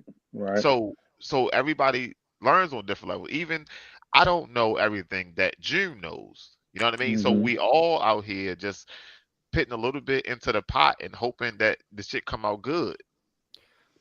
I honestly think that the youth level shouldn't be as deep as what some people have tried to make it, because that starting quarterback for you may put on 100 pounds before he's a freshman, and now he's a starting right tackle, right? Now, is it cool that he's a little more cerebral about the game? Yes, fine. But don't take the fun away from him trying to make him learn how to read coverages and all this. No, man, just run something simple. Let the kids have fun. Go play. I know that there's youth leagues that are out there really, really worried about a championship, right? But come on, man. And then when we get back to high school, what Tom Brady's talking about there, we're kind of in a conundrum because the only kid we may have on the team that can throw a football might be a freshman. Right. So you talk to some coaches that teach single player reads. We're going to high-low a corner, and that's your read. Does he drop or does he press? Right. Or, so we're going to throw one of two routes based on one guy. Some out there are trying to teach full field. I'm a full field guy. I need to teach my high school quarterback how to read coverage. What's pre-snap telling me? Middle field open, middle field closed. Is my corner up, my corner back? Like, where's the force play? So there's a lot of stuff we're trying to read. So I'm probably not getting a freshman or sophomore on the field in my system because it's too much to do. But we have the ability to dumb that down. So I think high school coaches are in a conundrum. You got to go out and win games. Sometimes you got to dumb the game down. I think college is where that happens. The dumbing down has got to quit at the college level. Go out and teach them the skills they need to know. But here's my question for you. And looking at that list and including Tom Brady into that list, I think if we were to separate that list, you would put Mac Jones and Tom Brady in one category and then the other guys in another category. Mac Jones is a pure drop back quarterback. Only thing he's being taught is how to read coverages. Excuse me. Kenny Pickett, Zach Wilson, Will Levis, Fields, Lance, Young, Richardson. They're also running some type of option. They're being taught how to read a defensive end, how to read a linebacker, RPO, this, that, and the other thing. I think you're putting too much on their plate at such a young age. Anthony Richardson's a phenomenal athlete, but you're giving him every single possible read at 22 years old instead of kind of simplifying it and making it a little bit easier for him. Where Tom Brady, you knew where Tom Brady was going to be. Tom Brady's handing the ball off or he's reading the coverage. He's not going to read a defensive end on if he's going to give or if he's going to keep the ball and run behind for power. So the athleticism of some of the guys, in essence, is a detriment to them But I think that falls on the coaching. Like you got to bring it to a level where, all right, let's develop that. And I do think it is a problem, and it goes all the way. I think all the way down. I'm coaching my son's youth team. I'm teaching my kids smash routes, and my kid's 12 years old, and he wants to throw it to we got a wide receiver that's going down to the Nationals, so he wants to throw it to him. I'm like, yeah, but he's being double covered. Read the cornerback on the smash route. Read the flat defender on the smash route. Like, let's teach them football, not teach them a play, in my opinion. I kind of wonder if going to the shotgun has hurt a lot of these kids too, because there's not a true play action anymore, right? You're never turning from under center and turning your back to the defense to go back and hand outside zone and then booting a true boot to go throw your flood or whatever, right? Like talk to Tom Brady. Well, like that's where he made his money was, that's because it's deception, Daniel. Hey, let's go. Deception. But is everything in the gun and RPOs and all, is it ruining the quarterback's ability to deceive? There we go with the flag. Yeah. The quarterback's ability to deceive the defense and open up some of these things. Absolutely. I think so. The game's moved to another, it's another thing now. It isn't as much as it is the age of the quarterback where they can really, I mean, we got the spread offense, we got the air raid. They can go out and do some things. Yeah. But if you're going to be run heavy, I mean, the quarterback, he's kind of screwed, honestly. Look at remember when Bama was struggling with all these mobile quarterbacks, and then Saban said, "You know what? I got to go get me a mobile quarterback." That's kind of what's happening now. Is like you said, the RPO game, and like Ref said, he's like, these guys being too athletic is almost a detriment, because we're beating the great Nick Saban in Alabama with Tommy Manziel and these guys. Why would I need a pocket passer when I can just get one of these athletes, half-field read, RPO, and we're off to the races? Even if he makes the wrong read, he's athletic enough to figure it out and scramble. And so that, I think the evolve of the running quarterback has definitely changed all of that. Coach Sheed, would you say that these kids that are pretty good, has it made us coaches worse? Are we worse at having sound offenses because these players can save us? Absolutely. And in football, everything is trendy. So the trend is you need to have a mobile quarterback. Yeah. So he can correct a bad play call. Yeah. You think about it, in the Brady era, you had more guys trying to be pocket quarterbacks. Now we're in the Mahomes era. Now everybody's trying to get the mobile guy. It's interesting how this thing. I mean, look at all of these guys that got drafted. You see it now with even all these quarterback training gurus and things of that nature. They're teaching off-platform throws. And they getting rich. Because it's all athletic movement. Ain't nobody getting better. Yeah, it's all off-platform throws, throwing sidearm, running to your left, torquing your body, throwing to the right. It's all those type of throwing motions now, based off of a lot of, you have to be athletic. But that's fantastic. Like you want that kid to be like that. But the question is now, can you expect that same kid who's learning how to throw off balance and off platform and doing all those things? Can you have them read 1 to 2 to 3 to 4 to then the dump off? Because that's what the NFL game is. Or can you teach them read 1 to 2 and then be your athlete and go and then have scramble drill and go from there? Like that's my question. And a lot of the times they're getting on guys because of that. Like Anthony Richardson, he was at best when he was an athlete, and guys at Florida were all of a sudden Kyle Pitts, all of a sudden he saw Anthony Richardson rolling. He was busting out deep because he was 6'6" and fast as hell. So throw the ball up to him, and it made them all look good. So it's a coaches doing a detriment to them. Like, simplify the offense for them, give them simpler reads, and let them be who they are, and let them go. Like, all right, you're a gunslinger, throw the ball out there. But why would I do that if I got Pat Mahomes, who's not the most athletic? But if you look at most of his throws, it's scramble off-platform throws. But people are figuring Mahomes out too, right? Aren't they? Like, I know they're winning games right now, but he's not having a They're winning them like this Great. now. Right. Yep. Yeah. Right. What was it? Travis Kelce got his first touchdown last week of the season or Yep. something, right? But he's the Mhm. he's the poster boy of the NFL, and this is the standard at quarterback. So it's a trickle down effect. That's what Absolutely. it is. Football is Couple- trendy like that. A couple things I want to point out about this graphic we're looking at is number one, the quarterback is not developed in the NFL anyway. It's not a place to go be getting developed, right? It's the pros, man. Don't have no patience. It's the pro. Well, they don't have time. If you look back at Denver's head coach right now, when a couple of years ago they're asking, well, they're getting quarterback trainer from outside the program. He's like, cool. It's not my job to develop him. I'm not a quarterback coach. Right.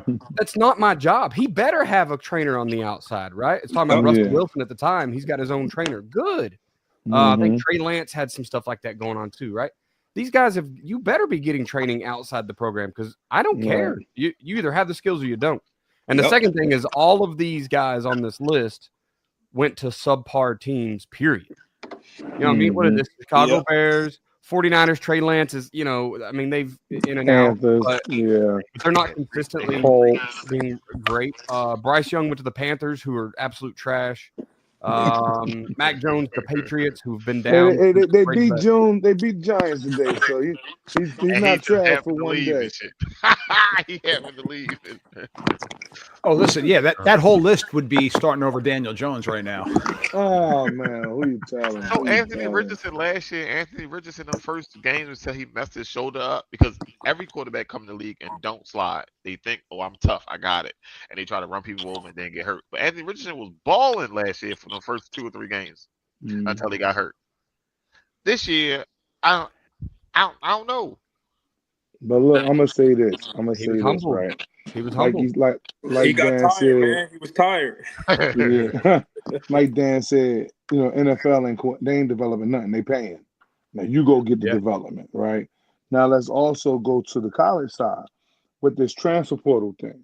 You know what I mean? You see an Ohio State quarterback just left Ohio State and bang, dropped in Syracuse. And let's go. So it kind of does go to the high school guys to try to teach how to prepare yourself the right way. And the one thing I'm gonna say is I know guys like Sheed and Akil gonna really dive into what I'm saying, or agree with what I'm saying. Parents have to find a consistent trainer. Okay. You get a lot of people that go, okay, so I heard my son's a receiver, and what I'm gonna do is, Sheed, I heard you train receivers. I'm gonna bring them to you one day a month, and I'm gonna take them to a kill next month. Or I'm like, you have no consistency. You know what I mean? And then I also could go. I'm also add on to that, right? You're not bringing the high school coach in with the trainer. Okay. Like I think we talked about that in one of our previous episodes. You gotta bring the head coach or whoever is in there to say, okay, look, this is his problem. He's not doing this. If you can work on this for me, he will be dynamite. And then you got something. So not everybody's in on the plan. But you got some people that try to cut corners. Yep. And I go here for a moment, then I don't go, or I go all year long. My patience isn't worth a blood nickel. And then I go, I'm going to another trainer. So now I'm going over here now. And so your kid for maybe 4 years, 3 years, however long you do this, he's never, like, we're talking about the quarterback position. It's a very delicate position. Like, he needs time with a guy. He got to be married to that guy for a while. It's like a strength trainer. You got to be married to me for a little while. You can't just come in my gym 2 times and like, yo, I train with DM, and he's still going to get his behind kicked because he ain't put enough pain in. Like, it's just like that, Now, you put the time in, you get some consistency. Now this kid has a routine. So when he gets to college, whether it's staying at this one school for 4 years or 5 years like Tom Brady did, or like how we talking about this new era, I'm at Rutgers and now I'm at AIC, or I'm at AIC and now I'm here, wherever it's at, that's cool. It's not a problem because I'm so used to, my routine that I got something built up. So that's what I'm going to say about it. I think the only thing that we can do on the high school level is just trying to make sure these guys get a good routine with a good trainer. And I know it's hard to find, it is what it is, but you know, if you do your homework, everybody has how they call a resume. Every trainer has a resume, dog. It's really it's not as hard as people make it seem to be. You know, like, well, I don't know who he trained. It's obvious, and you know, and you ain't got to go to social media. You can just be looking like, yeah, that's. I don't agree with this comment at the bottom. The youth level, you're not developing a damn quarterback. You're developing an athlete. Throw the open ball. Like it's. Yeah. I do kind of agree with him a little bit. Okay, what we got here? The quarterback has to be developed in the youth football leagues leading up to the high school level, then college, and possibly playing in the NFL. What do you think? Okay. So here, my opinion with it is going back to that video you showed of the 6U snapping up and coming out. That's not teaching football. That's teaching I'm going to win at all costs. I want to teach. I'm coaching 12U. I've been coaching my son since he's 10 years old. He's a wide receiver, but I want him to learn football. And like Daniel said, okay, that kid who's quarterback today might not be a quarterback when he gets to high school, but I want him to get to high school and understand football. So that's my job as a youth coach, to train them to be football players. If it's a quarterback, if it's a lineman, if it's a defensive end, but having them understand, okay, this is an A gap, that's a B gap. Like all those little things, I shouldn't have to rely on the freshman coach to have to teach them if they're playing youth football. That's my job to do it. So that when they get into high school, now the high school coach can start refining those skills and now edging them to a specific position that they might be more beneficial to them.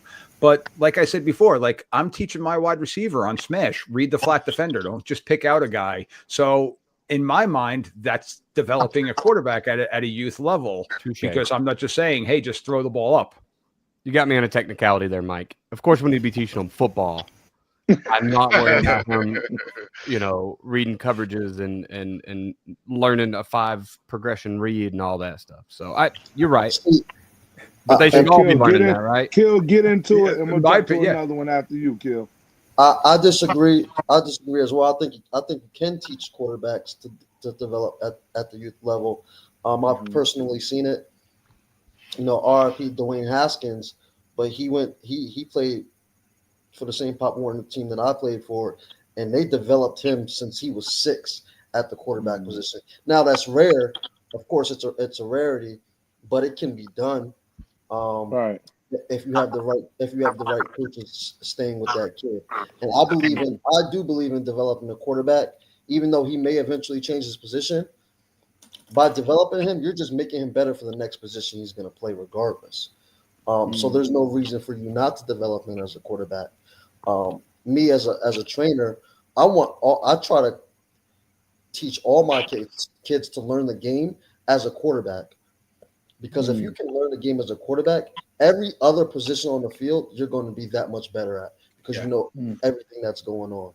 So I think everybody should be developed that way at the youth level. And I'll turn this to baseball perspective. My son's learning. My son's also a catcher right now, and what that's doing is putting the whole baseball game in front of him. And if you think about Major League Baseball coaches, a lot of them are catchers because they're seeing the game from a different perspective. They're learning the game of baseball as opposed to they're learning how to catch. Same thing what you're saying, Coach Kill, is they're learning football. They're not just learning the quarterback position. So my son's the backup quarterback, but he's a wide receiver. And I get on him. I'm like, well, why'd you throw the ball there?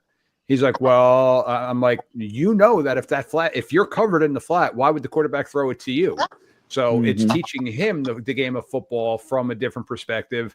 So just like you're saying, it's teaching them football. So yeah, Daniel, I wasn't trying to jump on you about that with the technicality, but that's my opinion because at the youth level though, where I do disagree with William, it's a lot of daddy ball. And that's the problem is you got daddy, my kid's the quarterback because I'm the head coach. And it's a volunteer position, so who are you to tell me anything? So that's where the conundrum is. So I got 3 things, right? One, that's it. As a coach, you got to know your strengths. Hey, Jim, why you touching stuff, Jim? There you go, yo. I might tell you touch that. You got to know your strengths and your weaknesses. I can tell a quarterback where this receiver going to go, where that receiver. I can say, listen, this linebacker is going to read this and that if he's gone there. But the feet work, the fundamentals, I can give them that, but I can't give them the way they need. So if somebody come in and say, hey, I can teach the quarterbacks, boy, listen, this guy is going with you. But like I think Daniel X is these kids saving these coaches with their skill set. I had a 6-foot quarterback this year, and I had like a 4'5" quarterback, like 4 feet tall. He was fast, but he could throw. If a hole opened up in that line and somebody looked like they was coming through, he gone. He gone. He was not waiting. He was not looking. Right. So every week, nobody's covering after 15 yards. Everybody down the field open, but he don't have the patience to see it. So I kept telling him, listen, be a man, stand in the pocket, plant your feet. Be a man. He would not. He just kept running. They're not open. You ain't even looking at it. So finally, the one time he stood there and took that hit, ball was pretty. It was so beautiful just going down the field. But I hope they caught it. no, it hit right on his fingertips. God damn. Run, but, son, run. I give him short shit. We got quick slants and we got speed out. Get the ball, turn your hips, let it go. That's what you have to give him because he's not going to have the patience to look anywhere else. You know what I mean? But in practice, I'm throwing dots. I did what you said. I looked the barrel in the gun. I got hit in the mouth, and that kid dropped the ball. Right now, we are running low. So now, Coach Samuels, how tall are you? Me, I'm like 5'9". Okay. Have you ever stood behind guys like me? 5 guys like me? No, or bigger. I'm 6'3". I never stood there. So that's because why. It's Coach. I think Coach Daniels can probably attest to that. Well, no, it's not even that nobody wants to get hit. I'm 6'3". You're 5'9". Right. If I'm the smallest, but if I'm the smallest lineman and that slant is coming over the middle, you're not seeing that slant. Yeah, there you go, Coach. So that's why where you at? I listen. I tried to give him everything short underneath. Okay. Just to work on it, but why you got to go with the short jokes, man? 4'5". Why you got to do that? Listen, but when he does take off, he will run for 25, 30 yards. He will money in the bag. Money in the bag. No, but it's not money in the bag. Draw that play up. We got QB power ready to go. See, that's not the play though. So the people on the sideline looking because we losing, but he's not doing what I tell him to do. But we losing, so it fall back on them. Oh, them dumb old coaches. Extreme ownership, coach. Extreme ownership. 100%. But listen, let me go 20 instead of 25, but get out of bounds. There you go. There you go. Hey, look. Hey, so what you got? Come on. At the youth level, I always ask, all right, these kids are 10 years old. What should they be taught at 10 years old? All right, these kids are now 11 years old.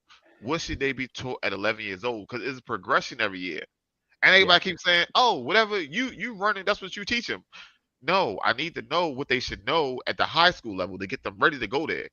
You know what I mean? Like, and I guess that would, because this before I got to high school, if you had a feeder system, you could go talk to the high school coaches and let them know. Like, but when you working with some of these people, they'd be like, oh no, these are our kids. We're gonna teach them what we want them to know. You know what I mean? They need to know. They need to know what's the simplest thing you ever learned as a coach. They need to know gaps. They need to know alignment. How to get in the stance. They need to know what are the ball pass off the right way. not over here, out there, right? What are the pass zones? Teach them those. Yeah. Teach them, no matter what position they play on defense, that can help. Hey, Dan, I think you agree with me. The one thing you can do in this game, don't try and reinvent the wheel. We call it the KISS drill. KISS. Keep it simple, stupid. And it go a long way. Like, don't try to overcomplicate it, especially when we talking little league. I mean, like, still trying to figure out how to tie my shoes. You sitting there talking about something you want me to read this, that. Look, what does the play call for? Okay, play calls for out. Well, give them the proper steps on out. Are you under center? Are you shotgun? A lot of these things matter, but I think the biggest thing that needs to be stressed on a little league level, when I did coach the little league level, Joan, I know you was the same way, is fundamentals. Fundamentals. Like, the basic stuff goes a long, long way. And but then when you know put what? a big underline underneath that FUN part, make it fun for them too. Make it fun. Yeah, that's definitely it. But when you do that, now you're getting something out of it. Now they're getting something out of it, you know. But when you start overstressing them, I told you read the backer. The backer trying to come on. He's 11. He's like, please, he'd much rather be at Great Adventure than being here right now. Like, come on, stop. So, you know. But hey, look, I got about a half left, Brandon. I'm not gonna be here all night. June, let's set it off. Definitely ask one more I question know you too. was. That's why I cut you know, short. man, because Let's I set was. it off. Let's talk about what you got upcoming matchups of last week. What we doing? The big week that passed off last week. Yeah, You know, I just boom. had a couple of final scores, man. You know how we doing off the top sports, man. We pretty much cover Essex County football. You know, a lot of people want us to cover a lot more counties, but we sticking to what we know, and especially Essex County football. No, So we're gonna get a kill on. He's gonna start letting us know how they doing in Central Jersey. Oh Yeah, yeah, Tim's gonna it's turn just this crazy. thing up. West, Yeah. that's Essex only. That's crazy. Yeah. Hey, listen. Look, don't tell him he be all right. He be all right. Yeah. Look, I'll let you give us some scores down there for some of your guys down there too. Yeah, But right definitely. now, we're gonna talk about this Essex joint. Go ahead, John. What you got? Yeah, man. As you can see, man, we had Coach Grant on here earlier. Man, West Orange pulling off victory 35-0 over Piscataway. On Friday night. I was right there to watch it, man. Definitely. Tell me about your experience, man. You know, you was in the mountain. You know, big playoff game. Hey, I'm just asking. I've never been there as like a fan. You just want to know, like, what was the experience like up there, man? Hey, it was a good feeling, man. It was good. It was good. It was good, man. Jumbotron lit up pretty nice, right? Like, man, I think it's a pretty crazy experience, but I'm not a fan. I'm just coach walking around, you know. Nah, you know what? I didn't know. I didn't notice. I had like a what's the clock that the refs used? The 40-second clock. The play clock. Yeah. I didn't know y'all had that. I was at the first game. I didn't notice it, but yeah, I'm like, damn, I got it good up there.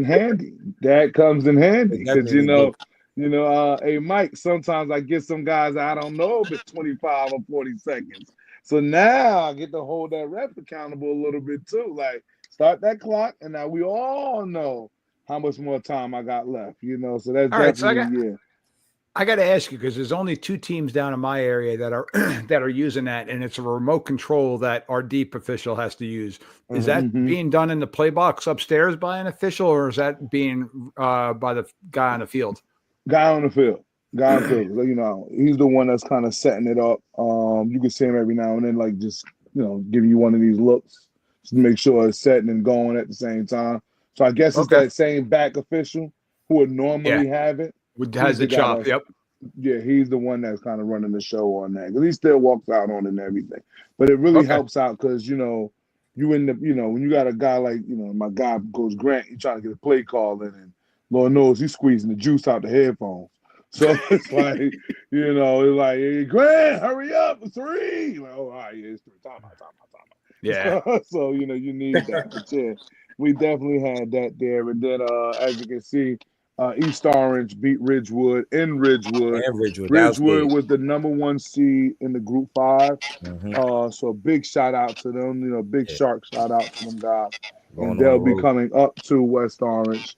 And they've been the Royal Warriors as of late, right? The first game was at home against Montclair. That was a payback game. Yeah. Right. And then Ridgewood was kind of a payback game because of the basketball. The basketball side. Right. And now they got West Orange, another payback game. So could they go 3 for 3 on the payback game? I'm just a host, sir. I'm not here to speak on that.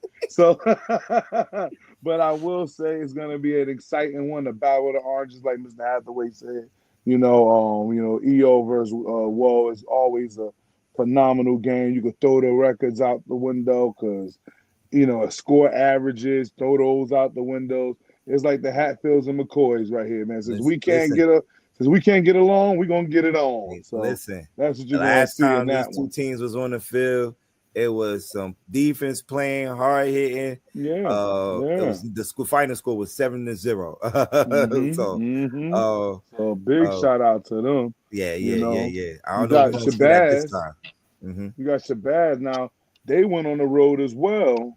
Now they're the real road. They're the real Road Warriors. They are the real Road Warriors. They've been doing this the last 2 years, going on the road and taking care of business, man. Yeah. Shout out And to Coach Westwood, I Nines. believe, was the top seed, right? Yep. Westwood's the top seed, and that's the Group 2.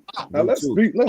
let's talk about this. Let's talk about this now. Mike, Dad, Kill, Sheed. It's an interesting thing that's happened with some of these the North schools, I want to call them, right?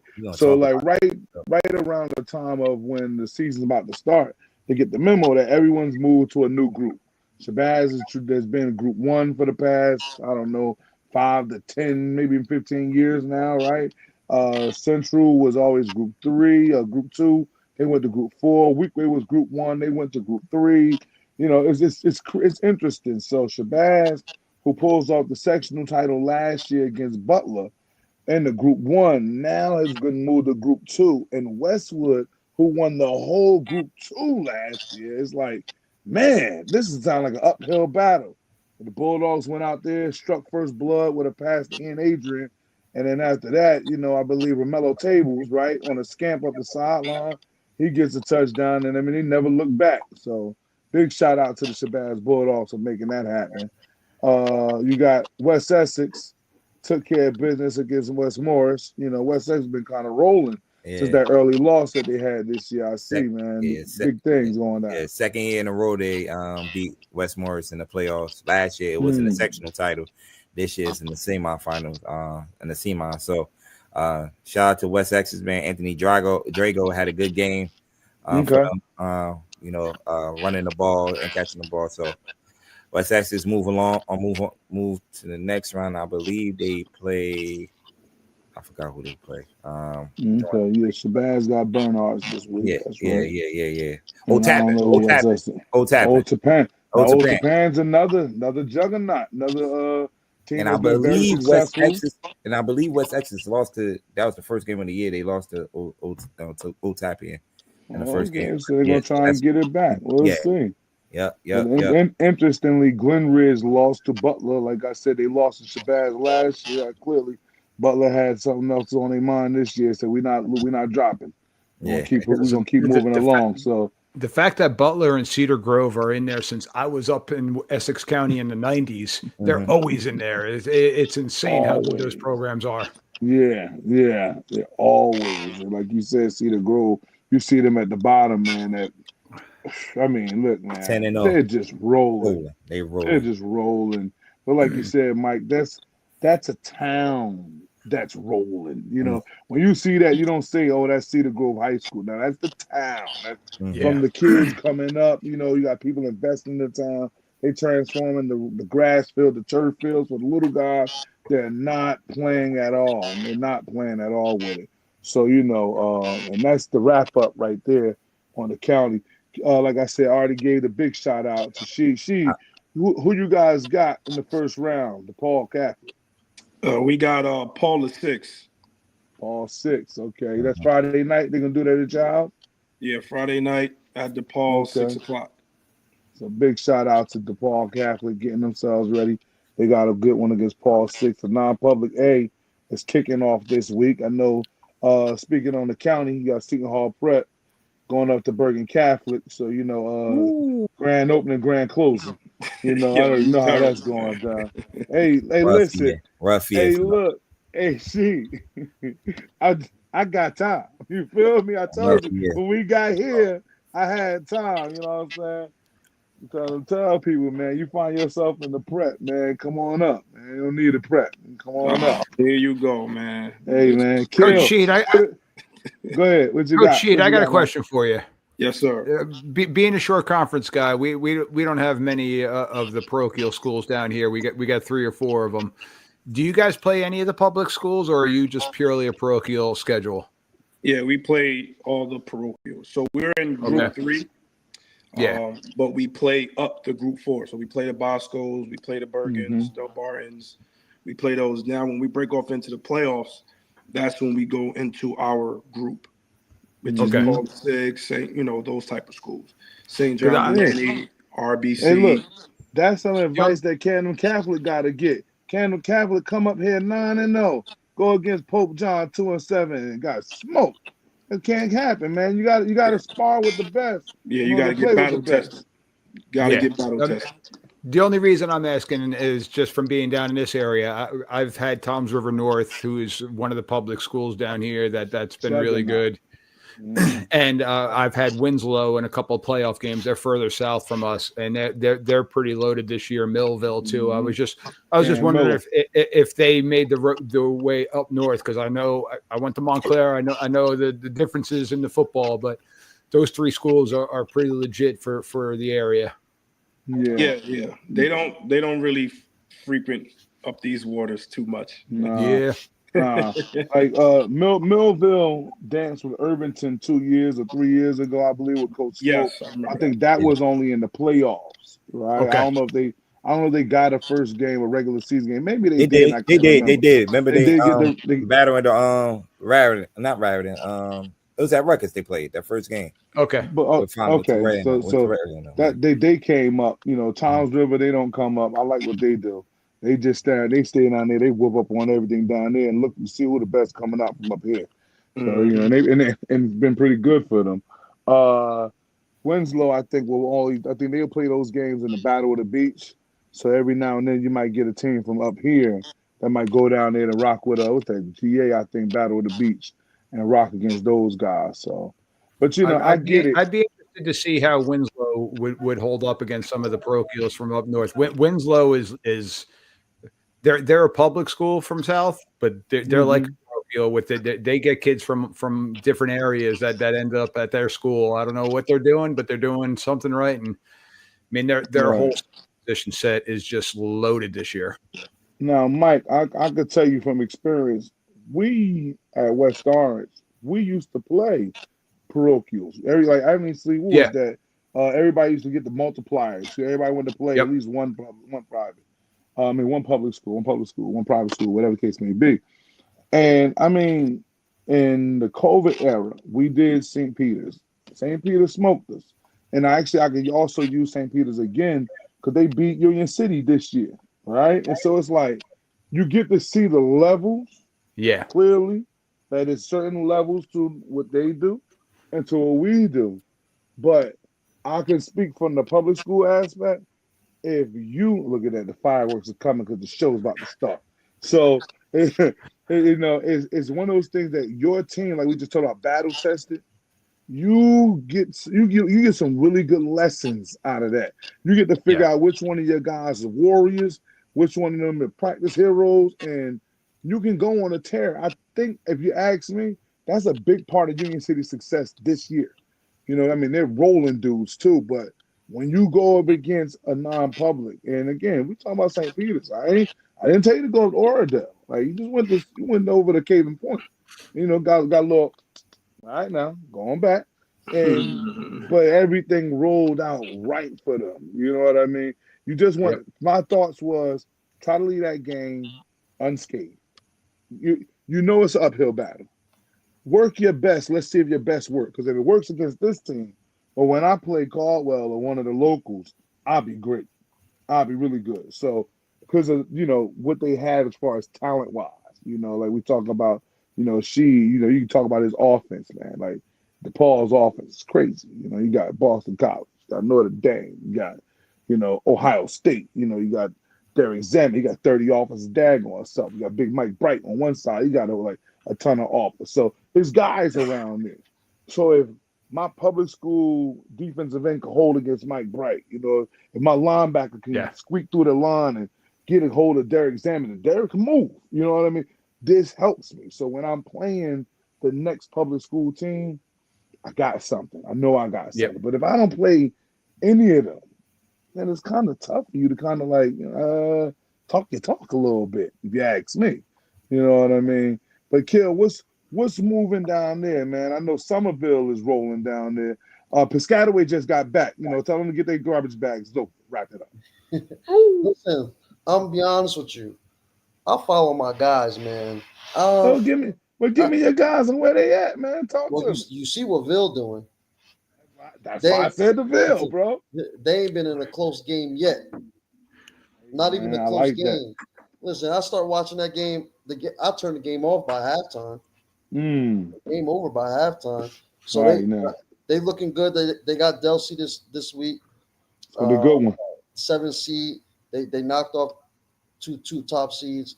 Okay. So I'm looking at that, seeing if it's going to be a good one. You know, I got my guy over at Barton that I'm watching. They're opening up this week, right?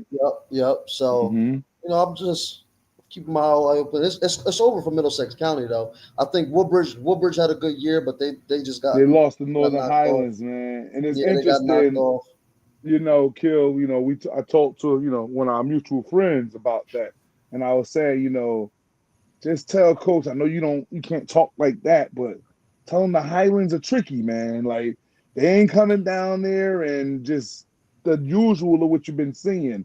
Exactly. They're gonna come with some different type of stuff, and this is what we're talking about, Mike. About traveling, getting out, seeing the different competitions. You kind of be ready for certain things, and this is the time when you want to be ready for them.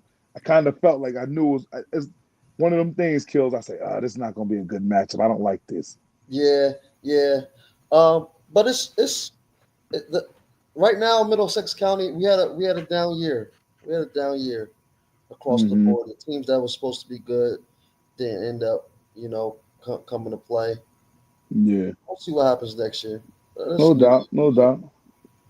Tighten it. Look, tell them to come train with 4Q Elite. You know what I mean? Listen, all I can do is give them the information. What the kids and the parents do with that. Listen, the success speaks for itself, man. Awesome. Hey B, what's up? You want to break down some of the damn recruiting films real quick? Like I said, I'm only giving you 15 more minutes. I'm not on here all night. I say this every week, Kill. I'm not gonna be here all night. So you're gonna explain to the new people what DM recruiting is? Definitely. So check it out, fellas. DM recruiting is something, obviously, the man, the myth, the legend over there, Mr. Brandon, has told me something about how we can help some of the young athletes, from different areas, and I really want to find under recruited dudes. Like it's kind of easy to find the guys like, I spoke about that she guy, like how Kill was talking about Phil. Those guys, you can find those guys. But, we're trying to get some light on some of the other guys that's not getting that light shined on them. So what we've been asking is for, try to get 3 of the top clips from a kid. Obviously, it's not something that I don't want to huddle link because again, what this is just an intro. All right. So you got myself, you got Dan, you got B. We're just using our networks in our areas to try to send just these little 5-clip, 4, 6-clip play to these coaches in their Twitter inboxes or to their emails and saying, hey, listen, it's a kid over in Connecticut. You want to like it, check it out. Boom. And that's just the intro. So that's what we wanted. And then obviously we asked for a few things. We asked for, your name. We asked the school you at, your Twitter handle. I think she spoke on the Twitter handles being your name, not, nothing extra, obviously. And so, and then after that, get an email. So yes, we're sending it out, right? Or I'm sending it out, whatever, but they might want to contact you. And so we want to make sure that contact is there. And so, we last segment, we opened it up. We had I think we had 5 guys, I think, that we brought up, a quarterback, a receiver, a tight end, a couple of the guys running backs. So we brought those guys to the light, and it was interesting because, then when B replayed it out and put it on Twitter and he put it on was Instagram, now the other kids like, yo, I got some clips too. So it's perfect. The network is helping these guys out. We're getting out there, it's growing. You got your little league guy down there, Mike. You want to shine some light on him? Let me know. You know what I'm saying? We can put a clip together to him too. You already know. But so that's what we're doing right here, man. And I'm loving it. Like I said, something that we can do to just help some of the guys. Again, like I say, voice of the voiceless, right? So that's what we're doing. Like you said, this is what we got right here. I'm recruiting. I love it, man. I'm telling you, I'm about to get this guy a raise, y'all. I don't know. Y'all got to chip in for me. I don't know if I can afford him anymore. Listening. Sir. All right. So again, this is DM recruiting. last week. One of the kids, I showed the quarterback, and why does it look like that? Why does Hey, it you look? the engineer, big dog. It's crazy. And I showed one of the other kids, and like she was like, I showed the quarterback. I'm trying to get the quarterback out there, and she was like, "Who's that wide receiver, sir? That's not what." And he was making some plays, and then I put it out there, and so I record us talking over it, and I put a clip out there so the kids can hear the feedback. And Mhm. then the kid hit son up was like, "Who's that guy asking about me?" And I don't know who he is. I know he got like 9 rings. He show him every show. He up in Jersey. It ain't that far away. If you want the contact information, I give it to you. All right, but about it. But only got one kid from Maryland this week. Mhm. And then he sent me a 3-minute huddle link, which I had to do the work of getting the video and putting it up here. But we're gonna rock out what we got. Again, I don't know Mhm. why this is like this, and it's about to irritate the shit out of me because it's not supposed to be like this. It's because you're sharing a full screen instead of a tab. If you just share the tab, Yeah. it won't do that. But Yeah. see, but it's not. It didn't do that with the other clips though. So I don't know. I don't know. I don't worry about it. We about to figure it out though. So Mhm. this kid I'm about to show is You from got to lose your penny raise. I told you, this, you got a penny. You're gonna lose it. this kid is from Mervo. He's from Mervo. They won the championship last year. So yeah, they call him Tank. Okay. So all feedback is welcome. So he know what he's doing wrong. What the hell? So he know what he's doing wrong. All right, here we go. What you got? Nose guard. All right. I think this one was the interception. Yeah, right place at the right time. Yeah, and What's crazy that because look like? they playing against my son team right there.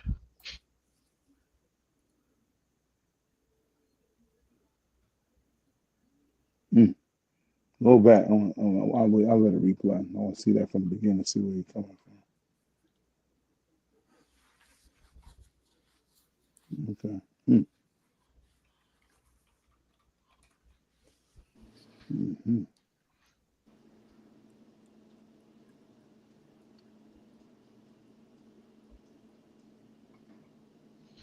Okay. Okay. Off the rip, I'm telling you right now what I'm seeing. I'm seeing pretty agile, but I'm also seeing he really is 290. You know, it might be a little more than 290. You know, so cutting some of that down, probably get to a good 285, 280, really might help him out. So hell, even 270. You know, because game is fast. You know, and then some of the times they look at these films, they go, "I see you making these types of plays on kids that you might be bigger than." But then what happens when the size and the speed comes out, you know, when it's equal. So, but he's definitely making plays in the backfield. And of course, a lot of guys want to see that defensive line making plays in the backfield. You know, look like I said, real active feet. One other thing I probably want to check out is I want to see how active he is with his hands. Yeah, that's Because what I was looking for. obviously, Hands right now. yeah, if he has active hands, that's another thing that we're looking for as D line guys. You know, his get off looks to be good. Yep, get on, get off. His get off looks to be really solid right there. Yeah, nah, like I said, from what I'm looking at, it's just Don Mass's opinion. You know, just make sure you're in a decent shape. I mean, in a good shape. 'Cause, you know, the game is fast. Like, I know where we coach at, man, we run tempo, so you you might tire out chasing some guys around. So ain't nobody gonna want that. And just a word of advice for all the D linemen.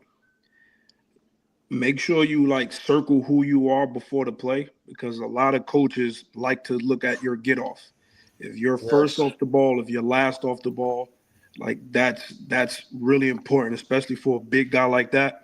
Your get off is going to be very, very important. So definitely try to highlight where you are and who you are before the snap for the defensive lineman.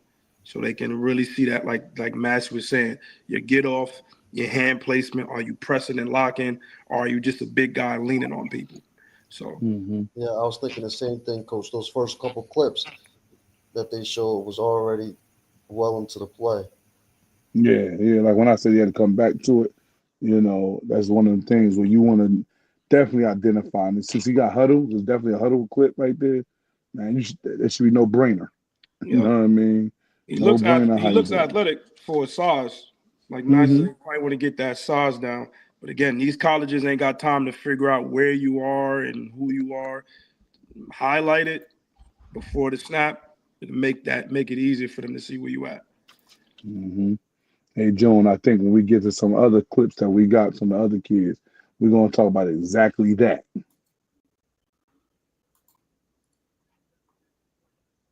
Yeah, I'm feeling the big tank. this is Tank, class of 2026. He's the tackle nose guard. Oh man, Tank got another year. Oh, Tank, come on. Baby. Oh, get in with me, Tank. Get in with me, baby. Another year. Get in with me. Here you go, boy. I'm talking about training, baby. I'm I retiring know, after this year. I know. So I'm retiring this year. Maybe I can send them up.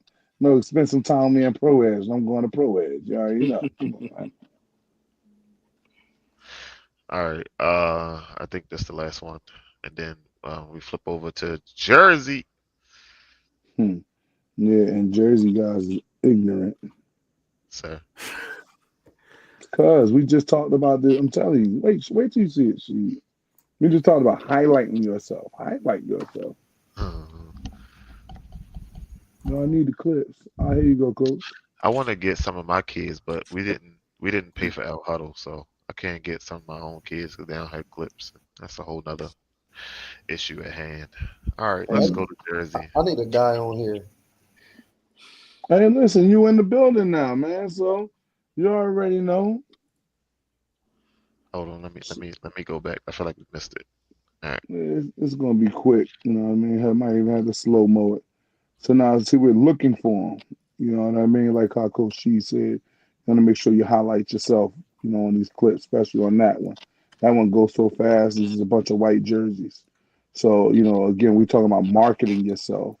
In marketing yourself, you have to make sure people know who you are and where you are. Yeah, college coach already turned this off. Oh shit!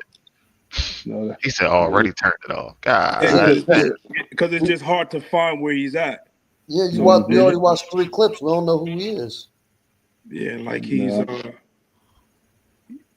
probably doing some good things. You just can't find him. Right. So that's the first thing that we definitely want to stress to our viewers, parents, and young players. You have to identify yourself. You can't just play the video and be like, all right, I'm gonna send you the tackle I made. No, that's not it. Like, I'm gonna look for you because I'm your friend. I'm your guy. But we're trying to get this out to colleges. We're trying to get college coaches to look at that. And if you have trouble with finding out how to highlight yourself, then hey. That's why we got the #1 engineer in the world. Maybe he can circle you up a couple of times to figure out where you are. But let's roll it back. Let me see. I'll see if I know where he is. I'll say I can find him. So I know we talked about that other thing. We gotta work on that for next year, starting 2025. But we ain't get back to it. Okay. So just pause it per clip. Well, he right there. I seen him before here. Yeah. No. So I mean that one is a little obvious. Yeah, but like I said, we'll help the guys out. So now we're gonna talk about his play. They got some real small linemen up there on that other team. And this one, you might as well just skip past this one. I don't know which one is it. Right. Yeah, at the end right there, right? #4. Bro, I don't know if he's taking on the block. I think he's on the inside. Yeah, straight in the middle linebacker. Back there, I think. Blitzing back on the inside. Shed the block. Yeah. Under, yeah. So then if I had to talk about that shed, I need to make sure you're using your hands. Can't get caught up with the shoulder shrug stuff. And I guess that's him on the help tackle right there. I was ready to say, is that a half? Because it looked like he got good closing speed. Mm-hmm.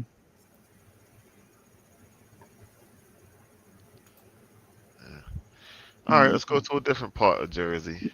Yeah, let's see. So now, like I said, that's East Stars campus. That's Young Abdul. Now we got Jerome out of Bayonne. Jerome Hayes Jr. plays wide receiver and linebacker. I know you guys ain't heard of a mix like that in a while, huh? His daddy was a beast, though. Oh yeah, we are Penn State.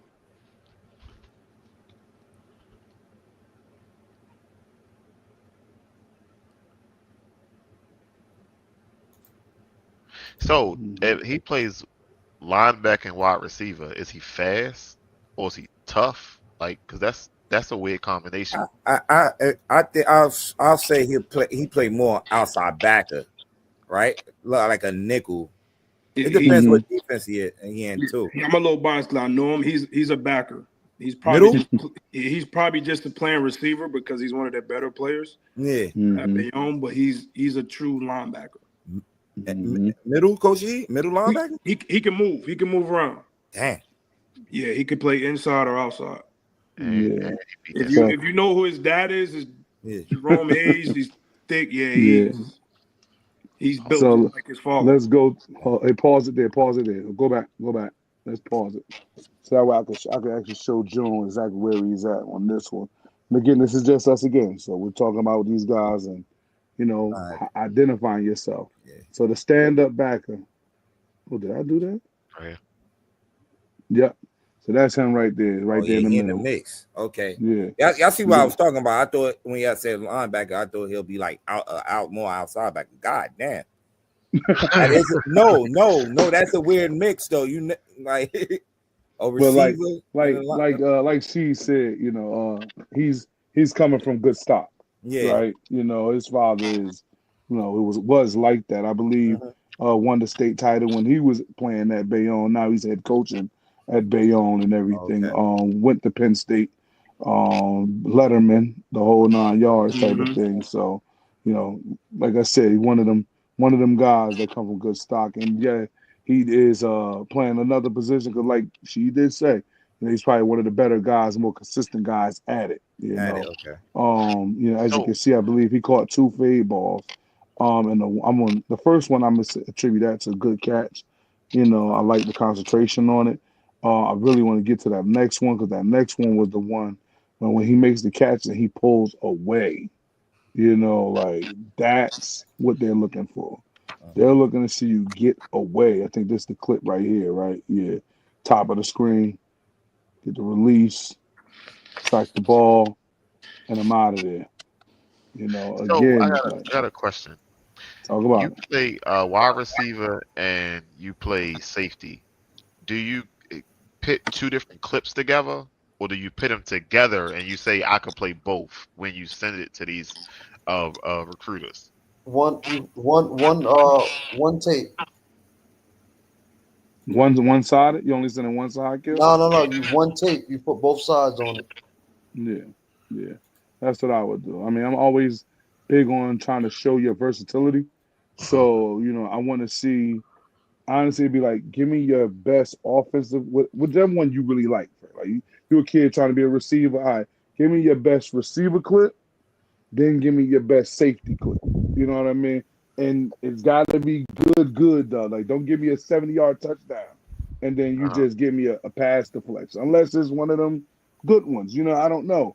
Because like I said, you really want to put your best work up front. And not only that, the reason you want to put just one tape is because, like we was talking about, these coaches don't have time to be open up 2 different tapes. So you want to put everything on one tape, make it easy for them. So we just had 3 for this week, Bing. No, Daniel, you good? You ready? Yeah, man, I'm good. I'm ready to roll mine. Okay, let's see what you got. I'll present here. Let me open them up first. So what I've got, I went defense this week. This first one I'm going to show you is he plays tight end as well.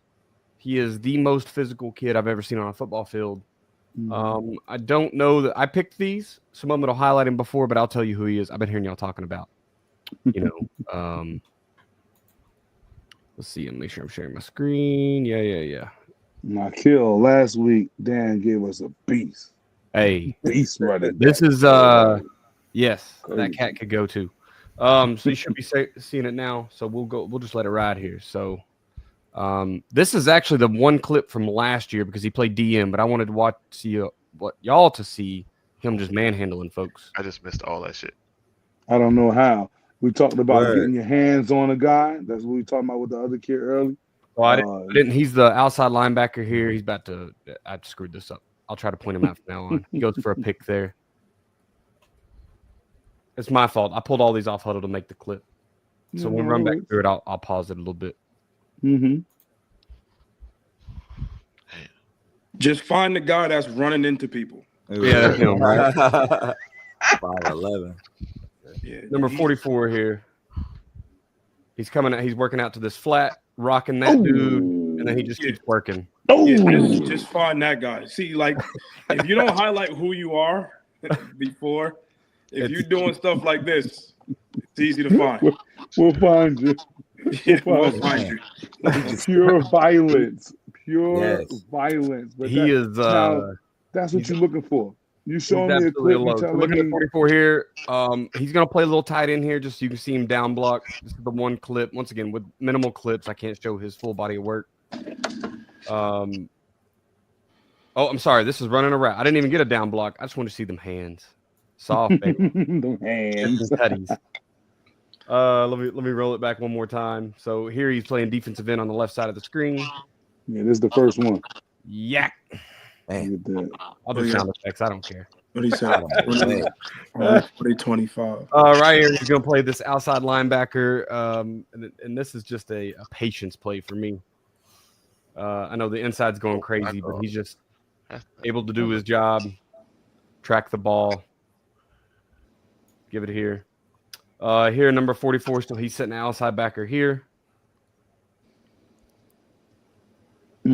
blowing shit up. Yeah, he do not like this green team.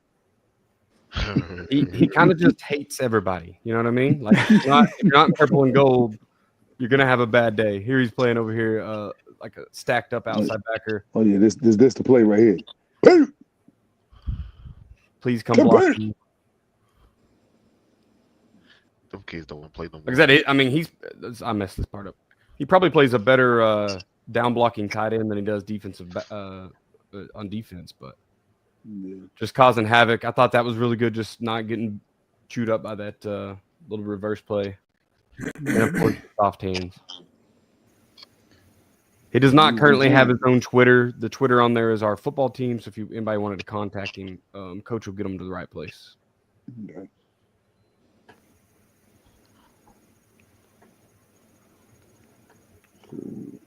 So that's our first defensive player. Mm-hmm. 1 second. That clip that he caught the interception on, like you if you understand linebackers, like guys understand the defense, that quarterback's rolling out. So the fact that he actually got to that sideline, that's what you're looking for. You know, again, these are the small things, but they're big things for guys. You know, he didn't have to go from the middle of the field and roll out and he's like, oh, I didn't know he rolled, and then had to haul ass over there. Nah, he recognized roll, got to his zone, extended his zone, and made a play. That's good heads up by him. What's funny is he has a couple interceptions this year, and one of them is a screen. So we ended up talking earlier about how do you practice screens. And he picked off a slow screen on the outside. But yeah, he's a monster, dude. He's just very, very, very violent. We'll go here real quick. So this is gonna be number 42. You're watching inside backer. Some of his self-identified, but not all of them. So we're gonna be playing this inside backer here. Man, you got some tackling machines, man. The last cat had 92. This guy got 102. Yeah, so here he highlighted himself, outside backer. And this team right here punched us in the mouth all night long. But 42 here in the bottom middle of your screen. Nice shoulder square, working outside, reading flow. Sniff that out early. Coming down, playing downhill. He's your true, he is an inside linebacker. He's not going to step outside and play for you. he's all of his decoration stuff's in the way now. But he is a true psycho on the football field. He's the kid that, like, you have to give him that talk about what he actually fits the other thing we talked about tonight. Like, he might try to start a fight because he's just absolutely pissed all the time. He's one of them live wires. That's all right. Yes. He's the guy that before a big game, I'm telling him, listen, just talk with your pad, shut up. When we get up, point at the scoreboard and walk away. Yeah, his name is Hank. That tell you everything you need to know. He said red flag. Yeah, hey man, Hank. Oh yeah. And you know what I'm seeing? I'm seeing high football IQ, and I'm seeing great film work, because he's going like that. He's going right away, so he's able to know where the play's going off rip. So he's got high football IQ. Either he's got extreme IQ or great film work, or a combination of both. Our defense helps a little bit with those backer types. We're a big, like, 9-man spacing defense, so we're gonna fuck you up between the tackles or tight ends or whatever you want to run down there. But I mean, yeah, he's just he's quick trigger. So. Awesome. So Kill, now you already see what we on. You know what I mean? So. Get you a couple of guys, get they 3 clips, try to get a couple of pictures of them if you can. I like to get the pictures on the side, helps out a little bit. Make sure we get the whole identifying them guys, you know what I mean? We good to go. Maybe you might want to throw one together for Cardi, you know what I mean? See if he got. I was just about to say, I guess we're gonna have to wait until after the season to get Sheed stuff, because he ain't trying to. I ain't never asked. I guess I'm the big bad. No, he got Jersey, man. Your man supposed to be taking care of Jersey, man. He got to. I get it. I got all the Boston College. I got some others like they. Can I get a 12-year-old up here? Of course, hey Mike, I told you, man. You hooked me up, bro. You need to start. Hey, you need to start. I got a couple of clips from my son here. Mike needs to show us the officials that we need to be recruiting. Like, please come to Oklahoma to ref our games. You can replace this crew. Is that a bad thing? Here we go. How do I do this? Not at all. Not at all. Nah, listen. I got to throw. Listen, I'm the hardest coach on my son. I got to throw him a little love every once in a while. Man, look, I'll tell you. Is that thing showing? Bring him on. Yeah, we got. This is him down here. I didn't highlight him. This is him down at the bottom here, wide receiver. Okay, what you we got were here? serious. Okay. Okay, concentration. Catch the ball. Okay, make a guy miss. Lose an ankle to that. Hey, yak. Yeah, good concentration. Like you said, everybody's saying yak, good yak. Yeah, that yard after catch. This is him again at the bottom. He likes to go routes.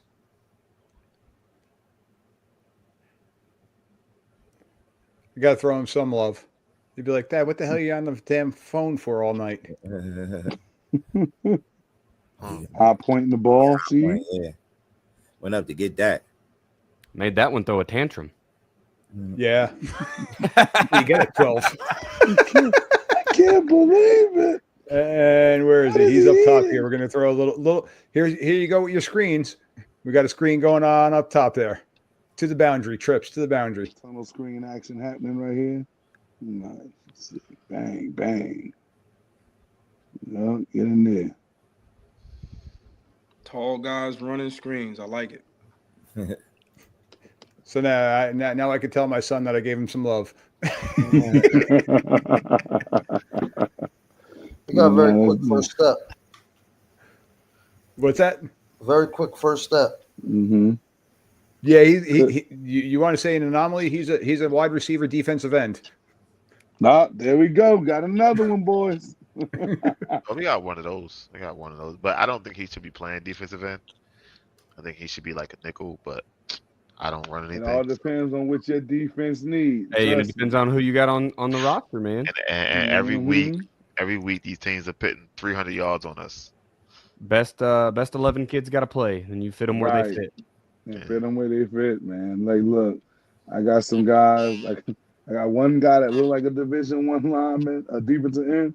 I got another guy that look like a Division 0 defensive end, and he make it happen. So There you put the go. guys out there that can make the plays, and coach them up, coach. That's what we all say around here. Coach them up, coach. Yep. So that's how that goes. But nah, we're gonna bring everybody in on this right here. Because I just think the more help that we get, putting guys in certain positions, and then Kill, it kind of speaks for the brand too, right? So now when you say, "Oh, who you working with?" Well, do they help you with your film? Help you show you film? I mean, I've seen get on the board. You know what I mean? Like, this is how we working on this and that. And now I'm gonna tell you about how to do your highlight tape, stuff like that. So Absolutely. I make sure once the season's over, I'm making sure my guys are getting their mid-season highlight tapes. Yo, get your mid-season ready. Send it to me first before you post anything. And then the same thing at the end of the season. You know what I'm saying? Because I know what these colleges are looking for. A lot of the times these high school coaches, aren't telling these kids how to set up their highlight tapes, what colleges are looking for, what you should be doing in the beginning, what music you got behind it, all this other stuff. It plays a music, factor in how long they gonna keep that tape on. Yeah. right? No, that's gonna be key. That's gonna be key. I think your headphones messing up your sound, DM, because Well, you ain't normally use those, and it's not as crisp as it normally be. But Oh, it was him all night. yeah, all night. Oh wait, why did he wait till the end of the night? Because it wasn't always bad. It was just toward the end. there go the penny raise. It's over. I had it for you, and now out the window. You just blew it. I'll send you a penny for truth and honesty. Then. Listen, I'll throw you a nickel for letting my 12-year-old get up on the screen. So, see, there you go. See there, B. One door closes and two more open. My God. But like hey, I listen, said, Daniel and I have buy me a beer. I'll buy you a beer. Hey, I need to There you go. I need to get a buy me a beer. Yeah, but nah, man. Like I said, thank you guys, man, for coming out, man. I really appreciate y'all. Y'all know that every 2 weeks, Kill, welcome to the family. You know what I mean? This is something dope that we're gonna be doing. Mike, whenever you got time to stop in, man, feel free. You're never gonna be no stranger around here. You feel me? Like Appreciate I said, you guys. I love what we're doing. Like I said, I really, like I told you guys, I started to do something to be something really more informative for parents and kids out there, because we all know there's a lot of garbage that's out there too. So, hopefully we could be the good guys out there and forming something really dope. But, eventually, like, listen, B, some of these things that we're going to be doing right there, the services on how to do to put the film together, may not cost you a little, may not cost you a lot, but it's got to cost something. So we're going to make sure that people do got to, support at the end of the day. You know what I'm saying? That's what all this can come down to. You support us and we support you, and it works together. Teamwork made the dream work. June, thanks for popping in. I didn't want to take too much of that. You got a big show on Tuesday. Yeah. I got a He couple of coaches coming through tomorrow too. I got a couple. Yeah. Oh yeah, I got a couple of coaches coming through Tuesday, man. We got See, a conversation we want to talk about that stirred up in the group. I know. Yeah, I know. So that's why I said, I didn't want to take too much. That's why I didn't want to add that topic as well. Yeah. When I got to give you some fire too, big dog. We're going to work together. You know what I'm saying? Brandon, you always know, man, without you, it don't work. Even though my headphones were stunk for the whole 2 hours, but it's all right. I'll fix it the next 2 hours. So, hey, when the next time we're going to jump it off? I think we said the first. So, every 2 weeks would, I think, hit us at Thanksgiving weekend. So, you know what I mean? That's family time. We can't act. I'm about to be traveling and stuff in my face, Brandon. Yeah. I'm let's definitely gonna be putting weight on around that time. So I doubt if I'll be here. So let's go December the 1st. That'd be 3 weeks. December 1st will work. Look, hopefully, I don't know. I think season's all the way be over by then. Is it grand finale maybe around that time? I think. So do y'all play our championship games in a like a special place? Like our championship games are always at the Naval Academy down in Annapolis. So look, B, for like little guys, Sir. like us, we only get to kind of play in like cute stadiums like Shy, that's Rutgers Field right there. You know, that's kind of where we get to go if you make it to the tippity top, right? You know, it's other guys, you know, like over here. Yeah. You know, they play where the pros play. Yeah, right. That's where he is on your screen, Mike. He's over there. Yeah, they play where the pros play. Okay, you know, like it's called I think MetLife Stadium right there. Is that she? Maybe you can help me. I don't know. What is it, she? Yo, you terrible, man. Yeah, nah. The big money places play at MetLife. You know, and listen, I'll tell you this from experience, honestly. When I coached the East Stars in 2007, we played at MetLife. When I coached at Shabazz, we played at King. Right? Never played at Rutgers. I didn't coach a game at Rutgers yet. Smaller colleges fit way better than the bigger places. Like, I mean, phenomenally better, like, because you have schools who don't have, like, you heard Coach Grant said the enrollment, right? So yeah, West Orange might come with a lot of people, but then you got, like we talked about, Mike, Cedar Grove, that's a Group 1 school. You put that Group 1 school in MetLife, and we just had that Saturday. We had a 4A, 3A game. Everybody there, whole pack. 20 minutes later, we at 1A. Boom! It's 15 people in the whole stadium. Ain't this some shit? Like, it's no atmosphere. It's no real atmosphere. But like I said, you put that game in Bowie State Stadium, you're working with something. And then the other reason that I like it, and I wish we kind of use a lot more of our college stadiums, because like she just said, everybody ain't going to the Boston colleges, man. Yeah. So it would be awesome to get the game at Rowan, awesome to get the game at Montclair State, TCNJ, wherever these schools are. So now we can kind of market our in-state schools, man. Monmouth need to have a game. I mean, let's show them all off. Don't just show Rutgers, but I mean, I get it. I guess if Rutgers is paying or collecting the money, then that's what it is. I don't know. MetLife is taking the big deal, the big games, but you got to think. You got the number 1 team in the state, number 2 team in the state. They're not just bringing their fans. They're bringing fans, and they're bringing people from all over. You want to see what the best look like. I mean, I've been to 2 games myself and coaching somewhere else. You know what I mean? So it's just like that. You just want to see the talent, And by the way, I was very disappointed in the young man that wore number 4 in the other jersey. Wow. I ain't saying nothing, man. Disgusting. But anyway, hey, Kill, guys need to start training with the right people. I see a lot of 7-on-7 signs popping up and everything. And I do put a poll up. I think we talked about this last time. I support 7-on-7. I don't want people to think I don't support 7-on-7. I do not support the culture of 7-on-7. Me and she had these conversations all the time. Mike, we talk about how, trying to prevent crash outs. A lot of the crash outs are born in that type of area right now. So I don't support that. But I do support 7-on-7, but not 7-on-7 alone. And you got a lot of guys who do 7-on-7 alone. There are a lot of programs who do 7-on-7 alone. And that's not where you want to be. You want to find you a good program that's going to do 7-on-7, not practice for 7-on-7. You want training. Yes. 7-on-7 training. You put it together, you come back a better person. You just doing 7-on-7, it's not going to work. Go ahead, Kill. A lot of these kids think that they just go, if they join a 7-on-7 program, like that's getting good work. All work is not equal. All work is not equal. And a lot of these programs, they do the BS 7-on-7 where they're not really teaching these kids nothing. You got to go to a program where you're going to learn the game at a higher level and get work. Like the way I run my 7-on-7 practices is we training. We're going to learn the game and we're going to train. Right?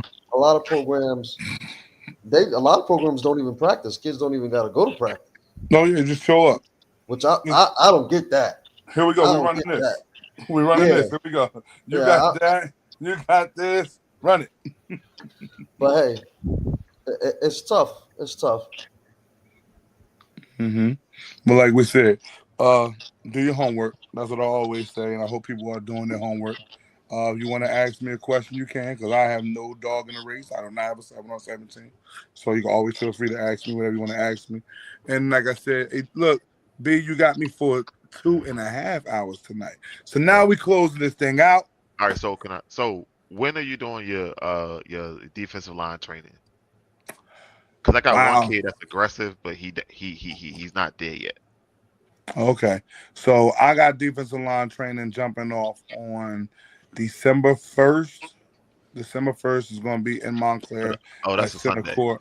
Yeah, I'm doing everything on Sundays right now. I got church on Sunday, sir. I can't. Well, I mean, you got to drive up. I can't bring you up during the week, can I? I don't know, maybe Saturday or something. I don't listen. Well, listen, if you want me to hook it up, you can hook it up on a Saturday. Look, hopefully we get another one of them 70 days that we've been having last week up here, right? So we could get it on outside if you want, But look, I'm Big Papa Bear got to go inside when it get cold, bro. I ain't gonna hold you, man. I ain't out there like blowing my whistle when it's getting chilly out there. We ain't got no indoor facilities down here, sir. We don't have. We don't have a lot of access to that.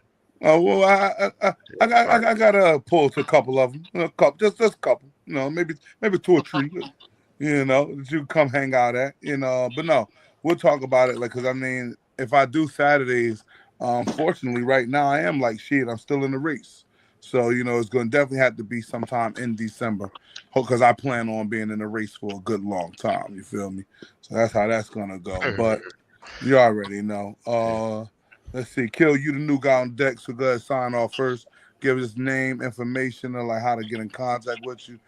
Give us your, if you got the Twitter, give me the Twitter, the Instagram. Shows on you. You know what to do. Yup. Kill Daniels, founder of Fourth Quarter Elite. We on Instagram. We on Twitter. You contact us at 4Q Elite. At 4Q Elite. That's both our Instagram and our Twitter. Hit us for all your training, your 7-on-7 in the off season. We do all of that. I got a quarterback coach. I train all positions. I'm a one-man band. We got a line guy. Let's get to work, man. Yes. Shout out to Big Dan Long. That's my guy. Big Dan Long. Hey, the proof's in the pudding. Hey, and Kill, let us know what location you at. We down in Central Jersey, so Middlesex County, Somerset County. We down here, so come holler at us. Right. And you guys heard, you got some pretty good guys. So, like I said, hopefully everybody sees this feed. Yep, I already know. I already seen it. So I seen this feed. This feed will go out on our Twitter, Instagram, Facebook. So again, everybody that's tuned in, you can find, my man Kill Daniels. They got a lot of stuff going on. She look like you ready to go. Go ahead, iron sharpens iron. Set it off. Coach Sheed, like I said, defensive coordinator at DePaul Catholic. Do a lot of training at Pro Edge, DBs, receivers, sports performance for all levels. On IG, Coach Sheed. On Twitter, same thing. If you're interested in anything, just hit me up. That's about it. No rings tonight. I'm gonna chill tonight. Oh man, yeah. I was hoping we was gonna get out of that. Next question is, where'd you get the hat made? Oh, this is something I got offline. Let me see. Yeah, a little that company right there. Okay. Mm-hmm. So. See, hey Dan, like I told you, this is where the money reside. Remember that? Nah, this is like $13 though. It's all the gold on the fingers, Coach. Like it's Yeah, this is like $13. What did I say back there? Hey yo, come on, no, you said. Hey B, see, and you didn't have to make it where it's all blown up on him. He was waiting for that. It was just we baited you in. Everybody, please get to know my good brother right here. He gonna bait you in, man. You got to be quick on the draw with him. Dan, go ahead and do your thing. Hey, I'm Coach Daniel Chamberlain from Oklahoma. I do some podcasts, football coaching podcasts and coaching 101 podcasts, where we teach new to highly experienced coaches how to do the fundamentals really, really well, and some fun stuff you can do for program, culture, X's and O's, whatever. I also run Chamberlain Football Consulting. Find me on patreon.com/Chamberlain Football Consulting. There's tiers there for basically everyone. If you need an assistant coach, if you need a guy to break down film, you need a guy to teach you football, resources appear there for you. If you aren't already, jump over to joedanielfootball.com and learn some stuff about football. That man has been teaching the basics better than anyone else for a long, long time. And then I have to shout out Kenny Simpson's FBCoachSimpson.com for the Gun T offensive system. One of the best. I hybridize it. I hybridize the shit out of it, but the best complete offensive systems out there to date. It's basically Gus Malzahn for the high school level. So amazing stuff on both of those websites. But that's me. I was in the last Chalk Talk. He said no more Chalk Talks until January. I was kind of hurt. I paid just to get on the Chalk Talks. Hey, you can just shoot me a text. We'll jump into a Zoom and we'll Chalk Talk. Look at that. See that, B? I got you. I won't even charge you a Patreon fee just for you, though. Thank you, man. Listen, bro. I appreciate it. You already know. Big Mike, take us home now. What you got? All right, guys. Mike D, the referee. You can find me at Mike D, the referee on Twitter, Instagram, not Snapchat. I stayed away from that one, but all the other ones that are out there. YouTube. The podcast is called Whistle Talk. If anybody's got an idea of coming out and you want to be a referee and learn what we do and stay involved in the game, you don't have the time to put in to be a coach, which I was there and I understand the time that you guys put in.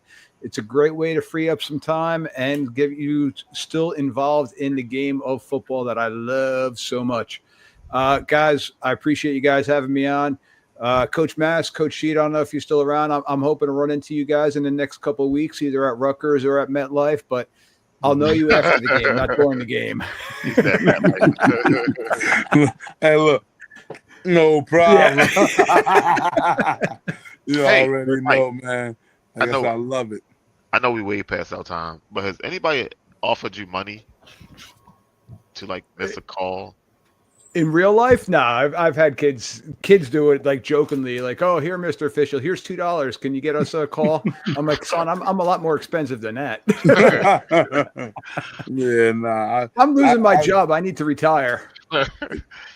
Hey, look, B, it's high school, man. Like that cat wanted that bad. He can have it, bro. I'm like, we're already paying him before he get here. Like, man, I would have been, Mike. I'd have been shocked to hear yes though, because I'd have been like, I wonder who. I could wonder who. Because it's just interesting that how people go so serious for this. Go ahead, B. You already know what to do. You on live. Well, I got to interrupt you really quick. One last thing. Daniel and I talked about it last time when we were talking. Yeah, yes, I am paid off by the homeschool, ladies and gentlemen. So when you say I'm getting paid off, that is how we get paid. The schools do pay us, ladies and gentlemen. So I don't mean to disappoint, but yes, I am paid off. And at the they get their check same day. Even before better. They blow the whistle, and it's like, "Thanks for coming." Boom, and then I'm in my car. Have a good night. Yeah. Did you watch Thursday Night Football? Thursday. Did you see all the missed calls? Like how you overturn an interception? The one where he was a yard and a half short, and you gave him the first. Like, I'm sorry, my headphones are going numb here. I'm sorry. Yeah. He's trying to incriminate you there, man. Come on now, sign us off, Mr. Kept us here too long. All right. Listen again. Salmon Sports on any and everything. When I cut these clips up, they're gonna cut up, and we got 3 weeks. I got to rerun them a few times. So if you want to be tagged in them, just hit me up at Sam Sports on everything: Twitter, Instagram, Facebook. Everything is on everything. Everything. All right, so we got tomorrow June to be back with June's Monday quarterbacks. He's gonna break down all the quarterbacks from the NFL and then start Monday night. June got off the top sports on Tuesday. Then we got Even Think a podcast right after him on Tuesday. Then on Wednesday we got the Wild Wednesday, our biggest collab show where we give out top 10 offensive, defensive power rankings. June does the top 10 quarterbacks every week. So we already see Jared Goff is not going to be on that list. But then Thursday we do reruns of all the shows Thursday. Saturday we got a show where they break down all the games. They be drinking, break down all the games. They be going off the wall sometimes. I need to get a part of that show. We get to drink and talk about football. Yeah, Yeah. break down and predict it. Yeah, I've been telling you, like they be. Where are we at, Dan? Right. Oh, baby. Where's the Weller, Yeah. Dan? Come on. We got stuff all week. And it's not public knowledge yet, but I'm in the process of opening an actual studio. So maybe we come down one day, we get in there. Hey, it's all about microphone, Yeah. Brandon. You got to get good mics. Yeah, not headphones, microphone. So that's what I got. That's what we got. Anything else? Hit me up and let me know. No doubt, no doubt. Like I said, I'm loving it. Y'all already know. Like I said, thank you again. I am the man, the myth, the legend, Driven Minds. Okay, some people call me Don Massey. I like that as my birthday.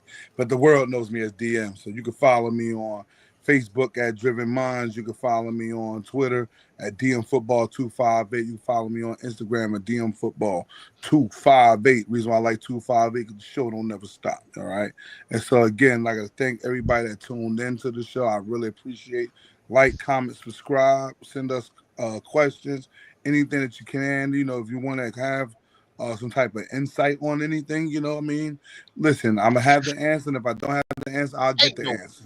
Way, yo. It's a way. All right, Yo, it's a way. 5 interceptions in this game, and y'all still won.